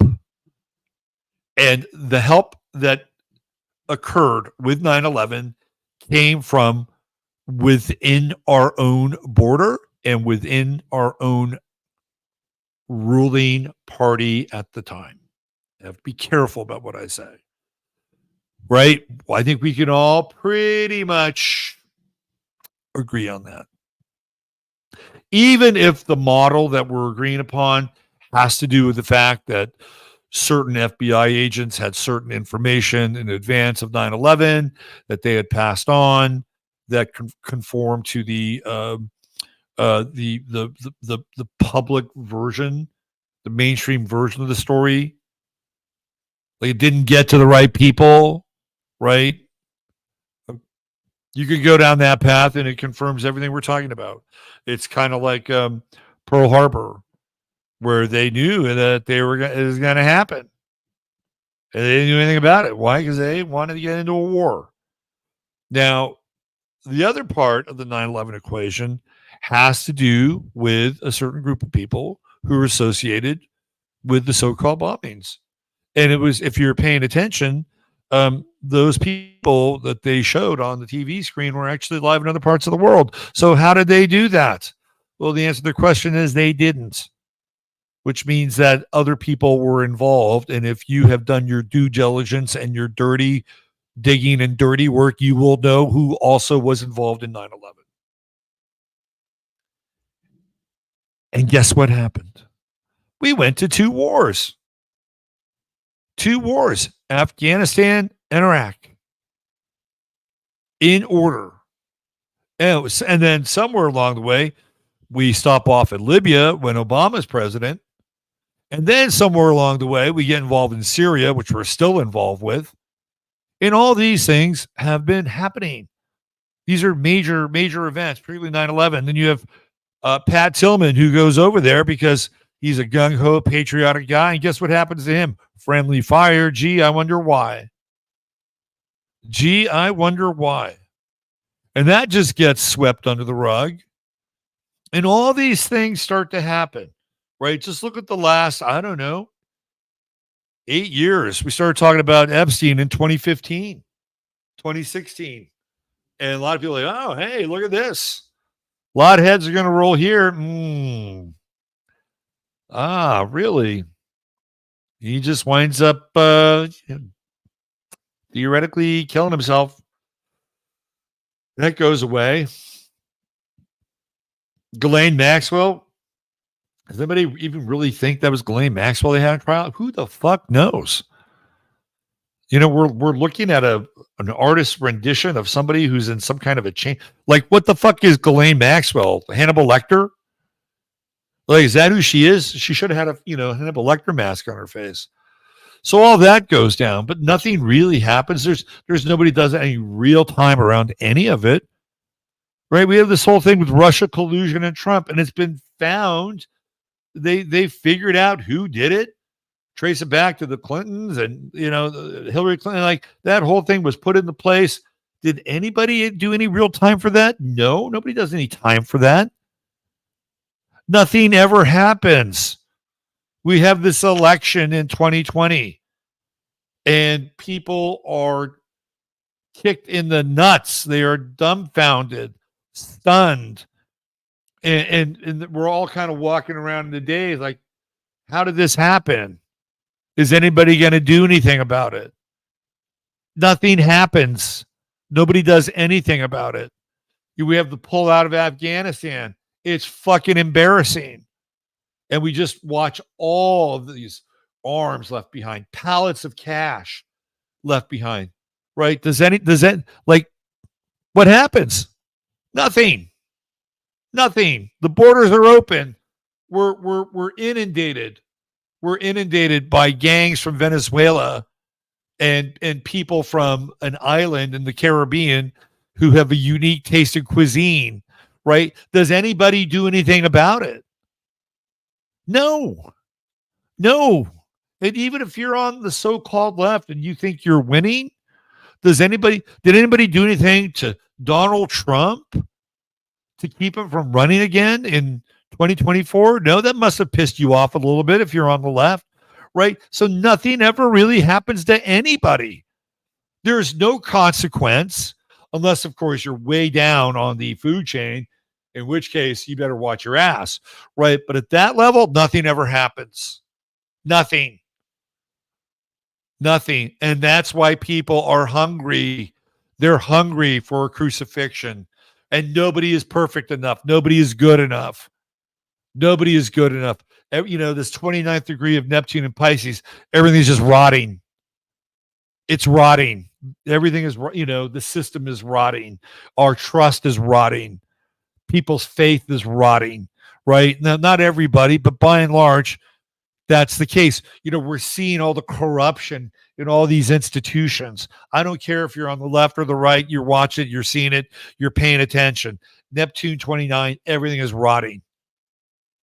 It's like overripe fruit, and there's a stench. And that's where we are, right? This is where we are with Neptune, and nobody's good enough. Nobody's good enough.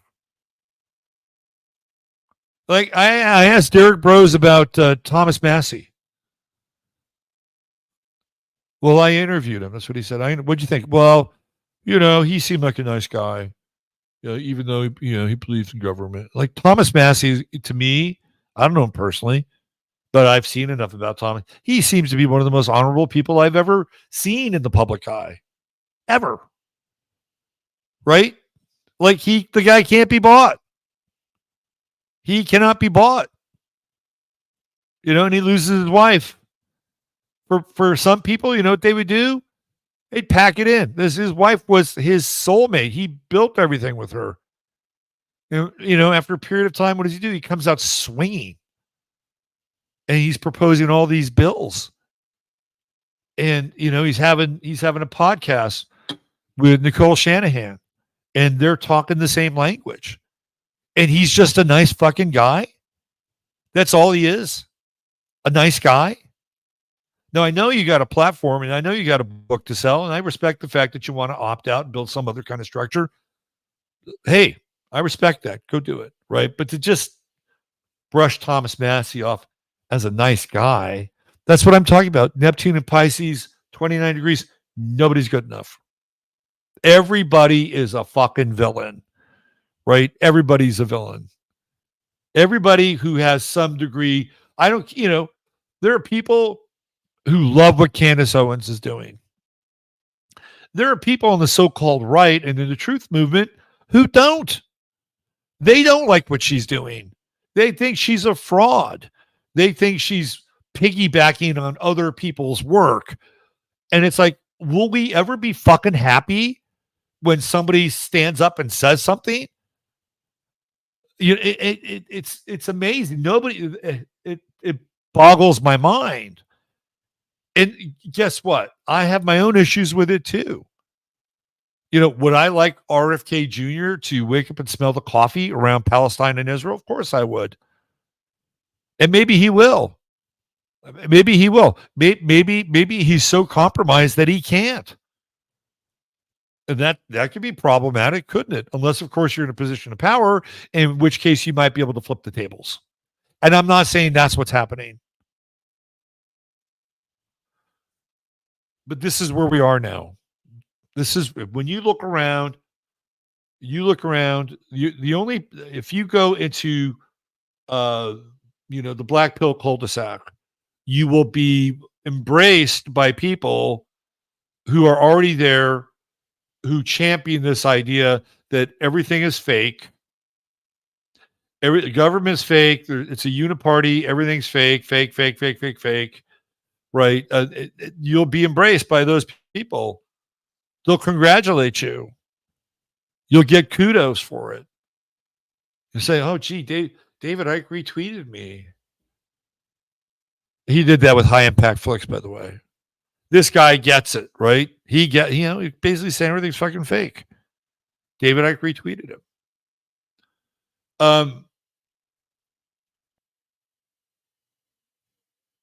But what does David Icke believe in? Like, what does he really believe in? He's not even really clear about that. He's just, get off your knees. Well, I kind of agree with him. Get off your knees. If you're a Christian, by the way, you would probably be very questionable about David Icke. Very, very questionable about David. David Icke is a Gnostic. He's a total Gnostic. This is an interesting question to ask, right? So I had spinal meningitis when I was a kid. It was really bad. I was in the hospital for a month and a half. And they gave me my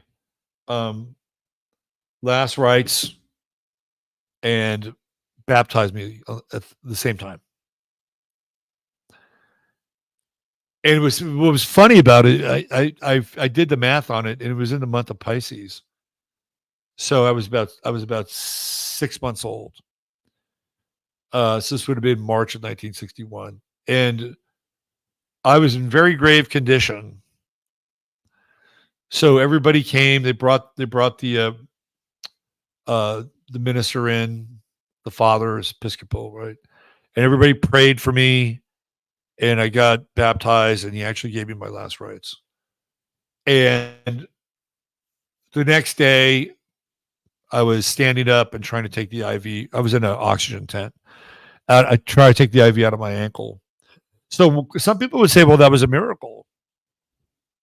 Right? Some people would say that was a miracle. That through the power of prayer and divine intercession, that my light, which was about to be dimmed, somehow became resuscitated. And it's like, how do Gnostics deal with situations like that? Because obviously you're not praying to God. If you're a Gnostic, what are you praying to? You're praying to some demiurge, Azazel or Balabalel or whatever the fuck they. So what do you do if you're a Gnostic like that? Who do you look to for divine intercession? I mean, it's just an open-ended question. Like when David Icke's daughter had cancer, and by the way, I feel, I don't feel great about the fact that I'm talking shit about David Icke. He lost his daughter a year ago. Did he pray? Did he pray for her? Who did he pray to? Did the God beyond the pleroma, was he able to listen to his prayers? Did his prayers somehow move through the crack in the pleroma? And this is not meant to be like snide, but like, what do you do in situations like that? Because we're humans. And there have been times when people have prayed for certain things, not for any reason around their ego or around some kind of wish fulfillment, but they have prayed and they have experienced what could be considered miracles. It's just an open-ended question because right now nobody's perfect. Nobody's perfect. And you know what? There's something beautiful about that if we can personalize that. Right? I'm not perfect. You're not perfect. None of us that are in this stream right now are perfect. And that's cool. Right? If we can personalize that, that's fine.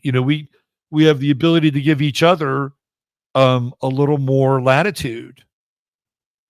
But when it comes to these figures in the world, especially if they're political figures or people that are engaged on that level, good luck. Good luck. Because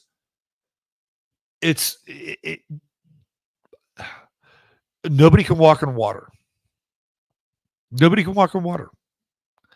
And I think it's important to be able to, at times, reevaluate certain people. Not that you're going to put everything full faith and credit in them, but like I reevaluated what I thought of JD Vance. And I thought, this guy's kind of relatable. I think in a time of crisis, he could probably be pretty good.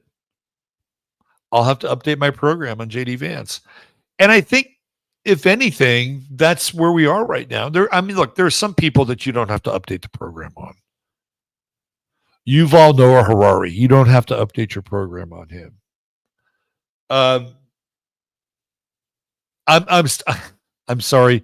I'm still not sold on Russell Brand's conversion. That's a big update for me. That's a big update. But if you look at his chart, he's got Neptune on his midheaven. He has the chart of a mystic. So I'll go with the Russ's conversion is real, right? Not just a brand.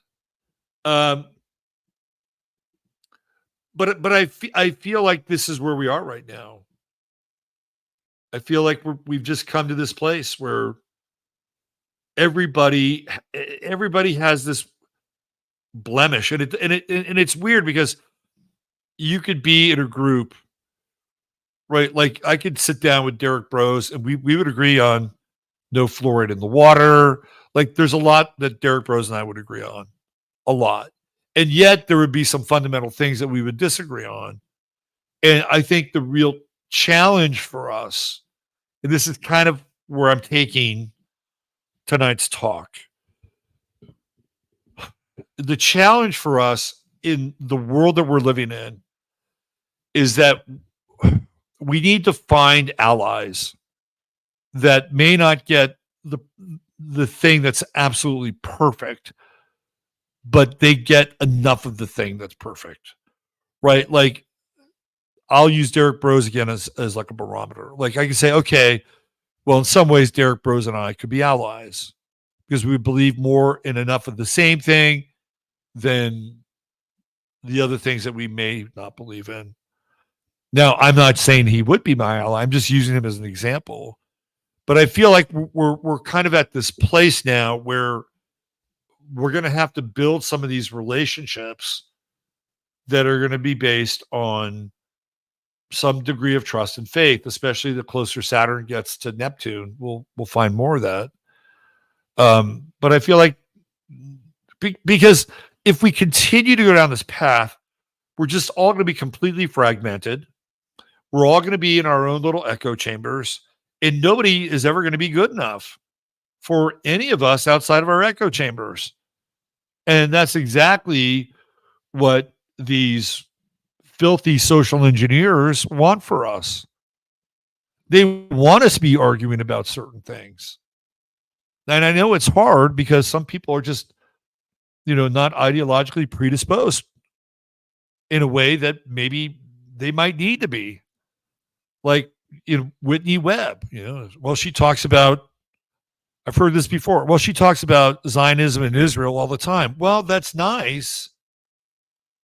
That's good. But if you really want to get granular, you would have to have a much deeper conversation around just Zionism in Israel. I'm sorry, but that's just the way it goes.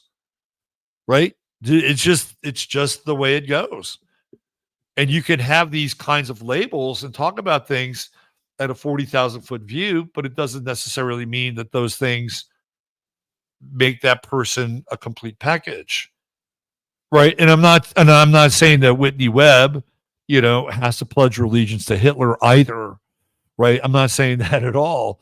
Right. But what I am saying is that there are certain things that, if you're going to take on an ideological stance, then you should not be afraid to get your hands dirty a bit. And I think the way that Whitney Webb does her research is quite good, but she doesn't always get her hands dirty. That's my takeaway. That may not be your takeaway, but in a way, right? In a world that I'm talking about, that Whitney Webb and myself would have to form, wouldn't have to, but if we could have an alliance of some kind where we could agree, then the sum of the parts is greater, right? And I'm not saying that's going to happen because she doesn't really give a shit about me. That's number one. But you understand where I'm coming from? Like it's at a certain point where we're gonna have to have relationships with people who will be imperfect. That's really what I'm getting to. We're going to have relationships with people that are going to be imperfect.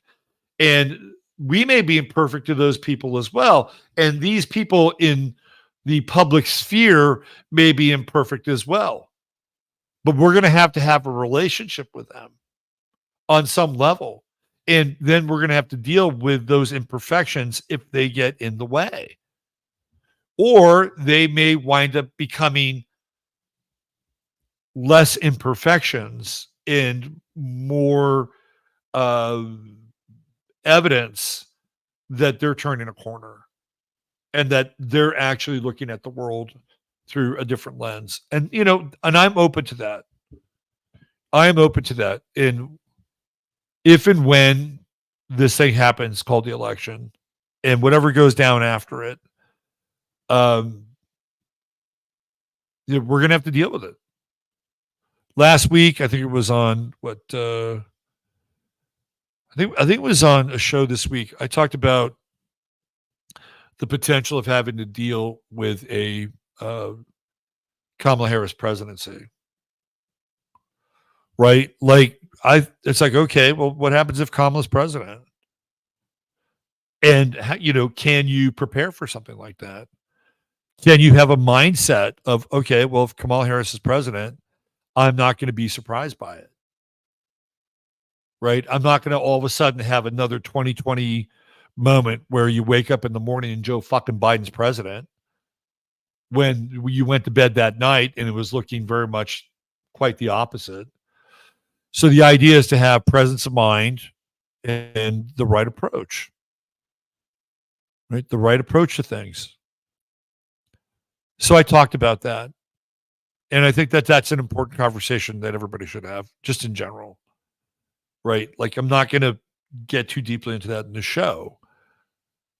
But if that does happen, right, and Neptune is in Pisces, I guarantee you that there are going to be people that are, I would say, more ideologically predisposed on the Harris side that will not revel in her victory. That they will be much more inclined to relate to people from a different camp.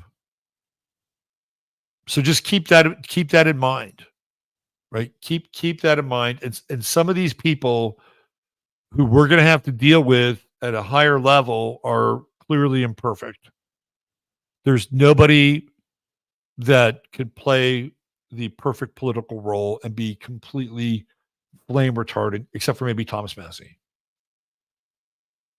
And that's where we are. That's where we are with Neptune. And the retrograde with Neptune, I think, is just a good time to reevaluate this. To reevaluate kind of, where we are with this whole idea of how would I describe it? The absurdity of perfection. And I'm not saying that we should turn a blind eye or be in denial, because those things will be there. They'll be there. And if we're aware and we have our high beams on, we'll see them anyway. We'll see them anyway. It's just an interesting time watching all this. And again, my thesis around it is that all this shit has happened and nothing has happened to anyone who has had a hand in causing any of the shit. Right? And people are pounding the drums. And the imperfections of the people that are supposed to be our public servants are more glaring than ever. They're just way more glaring. And some of them are glare worthy. And some of them really are just part and parcel of somebody who is in that gig and dealing with what they have to do, which I think is highly limited, extremely limited. Okay. I hope you understand where I'm not into giving these people a pass. I'm really not, but I think we run the risk, Pisces rules poisons. Neptune and Pisces is poisons. And some of this is just so poisonous and toxic. And I'm not here to say Donald Trump is, all that. He's going to solve all. I'm not saying that at all, right? I'm just saying that we've gotten to this level of toxicity, poisoning. It's the poisoning of the spirit. Really, this is what it is, right? It's the poisoning of the spirit. And look at this guy, Mark Robinson, running for governor. He's running for governor. And this dude has been, bashing the LGBTQ world. On his pulpit, he's a preacher, right? He's a preacher, and he's professing like his, moral code to his congregation. Turns out, when he was at North Carolina AT&T, he figured out a way to spy on women in the locker room. Well, okay. All right. It's a bad transgression. But maybe you've turned a corner and you found Jesus along the way and you solved your voyeuristic issues. Well, then he comes out that he's on a chat group and he's talking about tranny porn. And I'm like, dude, you are not perfect. You are not perfect. And it was nice knowing you as a public figure. Like, that shit right there is enough to cause somebody to commit suicide. And I'm not wishing that upon him at all. Right. But here we are. Like, this is a guy that was, quoting chapter and verse. And guess what? He's really fucking imperfect. Really imperfect. That's just one version of it. That's the most, I think, what's what I'm looking for? Visceral version of it. I don't have an answer to any of this, really. But what I do know is that if we allow ourselves to become overcome by the toxicity of nobody is perfect and everybody has a glitch in their program, that it will overcome us as well. The feeling to me is like it's like an egregore or a gin. It's like this gin that's being circulated and passed around. And again, we're not giving people a pass. We're not going to turn a blind eye. But I think this level of contamination and poison is worth talking about. And especially with Neptune and Pisces. And we're not even done. There's even when Neptune goes into Aries, it retrogrades. If I'm not mistaken, it goes back into Pisces a little bit. I know Saturn does. Let me just look. I'm a Virgo. I gotta know this shit. Give me a second.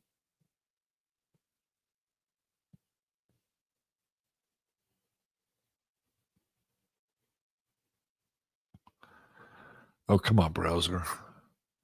I don't need to go there. Let's see. Where are we? Here. Let's do this.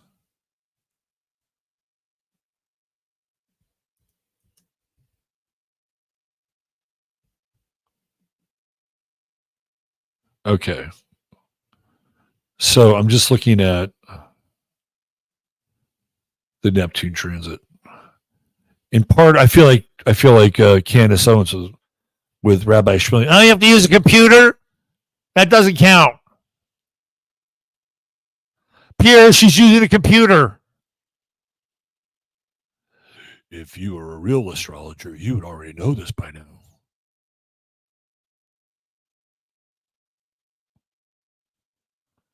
All right. Hold on. Come on. You can do it. You can do it. Come on. Oh, yeah. Oh, yeah. Here we go. All right. So for all of you Astro fans at home, Neptune goes into Aries on March 31st. March 31st. Neptune goes into Aries.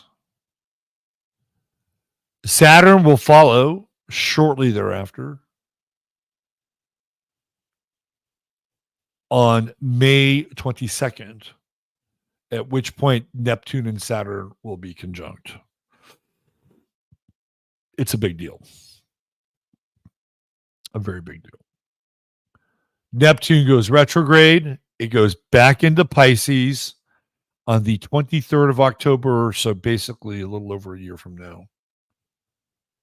And guess what? We got Neptune at 29 Pisces from that point forward all the way through the rest of the year. So we're not done with this Neptune at 29 Pisces.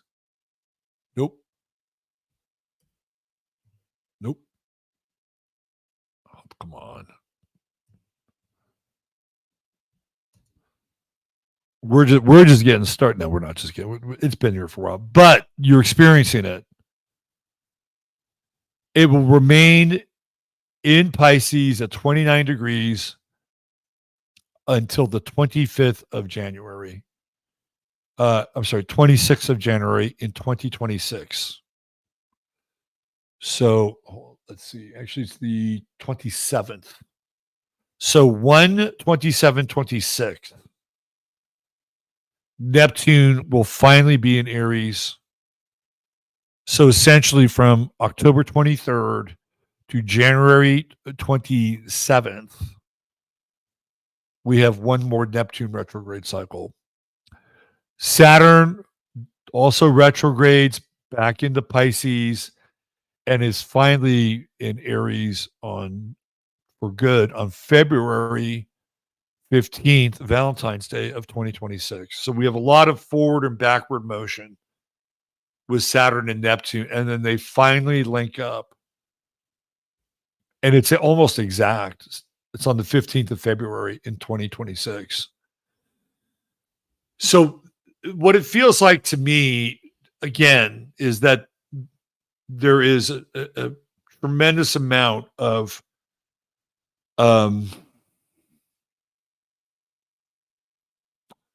tension wouldn't be the word. I would say confusion. That's just off the top of my head. A tremendous amount of confusion. And just when it feels like things are getting settled, they become unsettled again. So really we're talking about almost let's see, so 2024, 2025. A year and a half of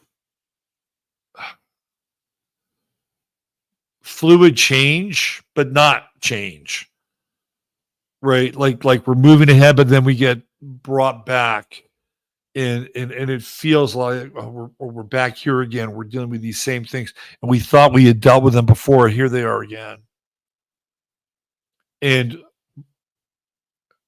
my feeling about this time is that a lot of people will not be able to get through this time because it will be so hard in some ways to feel like you have anything beneath your feet at all. I feel like that this is going to be a very critical time for a lot of people. This year and a half period, and I could see just a lot of people not making it through. And some of it might have to do with, I'll give you an example of this. When my father was sick, the doctors at Kaiser were basically saying, well, he has cancer, but they kept looking around for it. They couldn't really find it. They knew he was sick and they thought he had cancer, but they couldn't really find it. They just had these weird things going on with him. And it wasn't until the oncologist came in, who was like the priest, said, okay, you have cancer and you're going to die, right? But my feeling about my father was that he wanted to die. Like there was really in his mind nothing else to really live for. And I don't want to get into his story, but I could see that there was nothing for him left to live for. And I feel like that this period that I'm talking about, there's just going to be a lot of people during this period who may not take their own lives, but they will place themselves in situations where the universe will take care of the business for them. It's who was talking about this? Judge Brown was talking about this. And he says that a lot of these guys who get into these shootings in the inner city, he says it's really suicide. And what they're doing is they're provoking somebody to the point where somebody else will take care of business for them, and then they get killed. And now they're another statistic that they don't record anymore, but they're still a statistic. And it's the mindset, right? It's like they're so twisted up inside, and their self-esteem is so, horrible. And maybe they've done things in their brain or in their life that they think that they're incapable of overcoming, and that they'll create a situation where there's a beef and they get taken out. I had it happen to me one time. I was at this Oakland A's game a long, long time ago. And I was actually high on mushrooms. But it was like the second day in a row that I had done them. So I was in this weird space. I was in this really, really weird space. And I didn't even really want to be at the game. But I'd come with some people and I couldn't really go. And I'm walking around and, I didn't really want to be there. And all of a sudden I get thrown out. I get thrown out by a security guard because I couldn't find my ticket. And I called my girlfriend and said, "Hey, can you just come get me? I got thrown out of this game. I didn't really want to be here. Can you come get me?" She came up, picked me up, got me. By the time I got back to her place, I looked at my pants and there was my GameStop. There's my ticket. And I could have just showed it to him, but for whatever reason, I couldn't find it. So we create these things in our minds, right? I got thrown out of the game because I didn't really want to be there. The guy helped me out. So I feel like that this is really what we're talking about here. So mindset is going to be very important. Not everybody's going to want to be here. The level and the intensity will be cranked up. And I feel like, we have, I don't know if Mishi's still in chat, but, she follows a lot of this. A lot of you guys follow the sun stuff and the solar flare stuff. And we're in this really weird period of activity right now. Very, very, I'm not even sure if it's peak weird, but we're in a weird period of activity. And it feels like the earth changes are coming, doesn't it? Like right around the corner, these earth changes. And you can see this too with like Saturn and Neptune going back and forth, Pisces, Aries, right? It feels like volatile, and it feels, sort of, like, what's sort of your tidal, like incredibly tidal, but it also feels, sort of volcanic and magmic, right? Like it's just got that feeling to it. So we're going to be going through these very intense changes. I think both in terms of the physical structures, but also the metaphysical structures. A lot of people just don't want to be here. They won't want to be here. And we haven't even talked about the prospect of war, which I think is very, very real. And, war is another tool to reduce the population. And you've got a bunch of people who are just wanting to tap out. Boy, are they just perfect targets? Are they just perfect targets for war? Because their consciousness will somehow cohere with that. Maybe they'll be in the wrong place at the wrong time. So again, this is all very Neptune Pisces stuff, right? And I'm just kind of going off a bit into the future. But for now,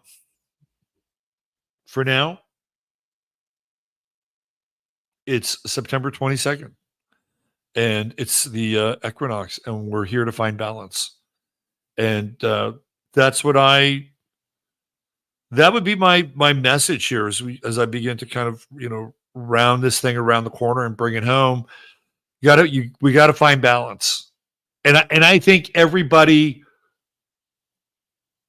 is evil, and everybody in the system is completely rig rattled and screwed. Like, I think clearly there's tons of evidence that support that. We need to balance our relationship with that. However you do it, you need to balance your relationship with that. So if that's what you believe and you want to start something different or fresh or new, and you want to unplug from the grid, then and that's how you find balance, then go do it. Right? So that's the thing that I'm going to kind of end this on. Nobody's perfect. We're dealing with this high level of toxicity. in the world, and you have to find balance with all of it so that you can navigate and just go through it, right? But go through it in a way where you're not being sucked up by by any side, right? You find your own wave, and you just navigate that. And hopefully there are others that will navigate that wave with you. Nobody is perfect. All right. I think that just about does it. I was going to go through the minor aspects tonight, but the asteroid, I don't know. Leave some suggestions in the chat. It's got a shitty name. What is it? JSA 2024? I don't know. It's like AST 2024. It's not a very good name. Come up with a name, and I'll go through. Put it here. Put the name of the asteroid inside of not the chat, but the comments of the show.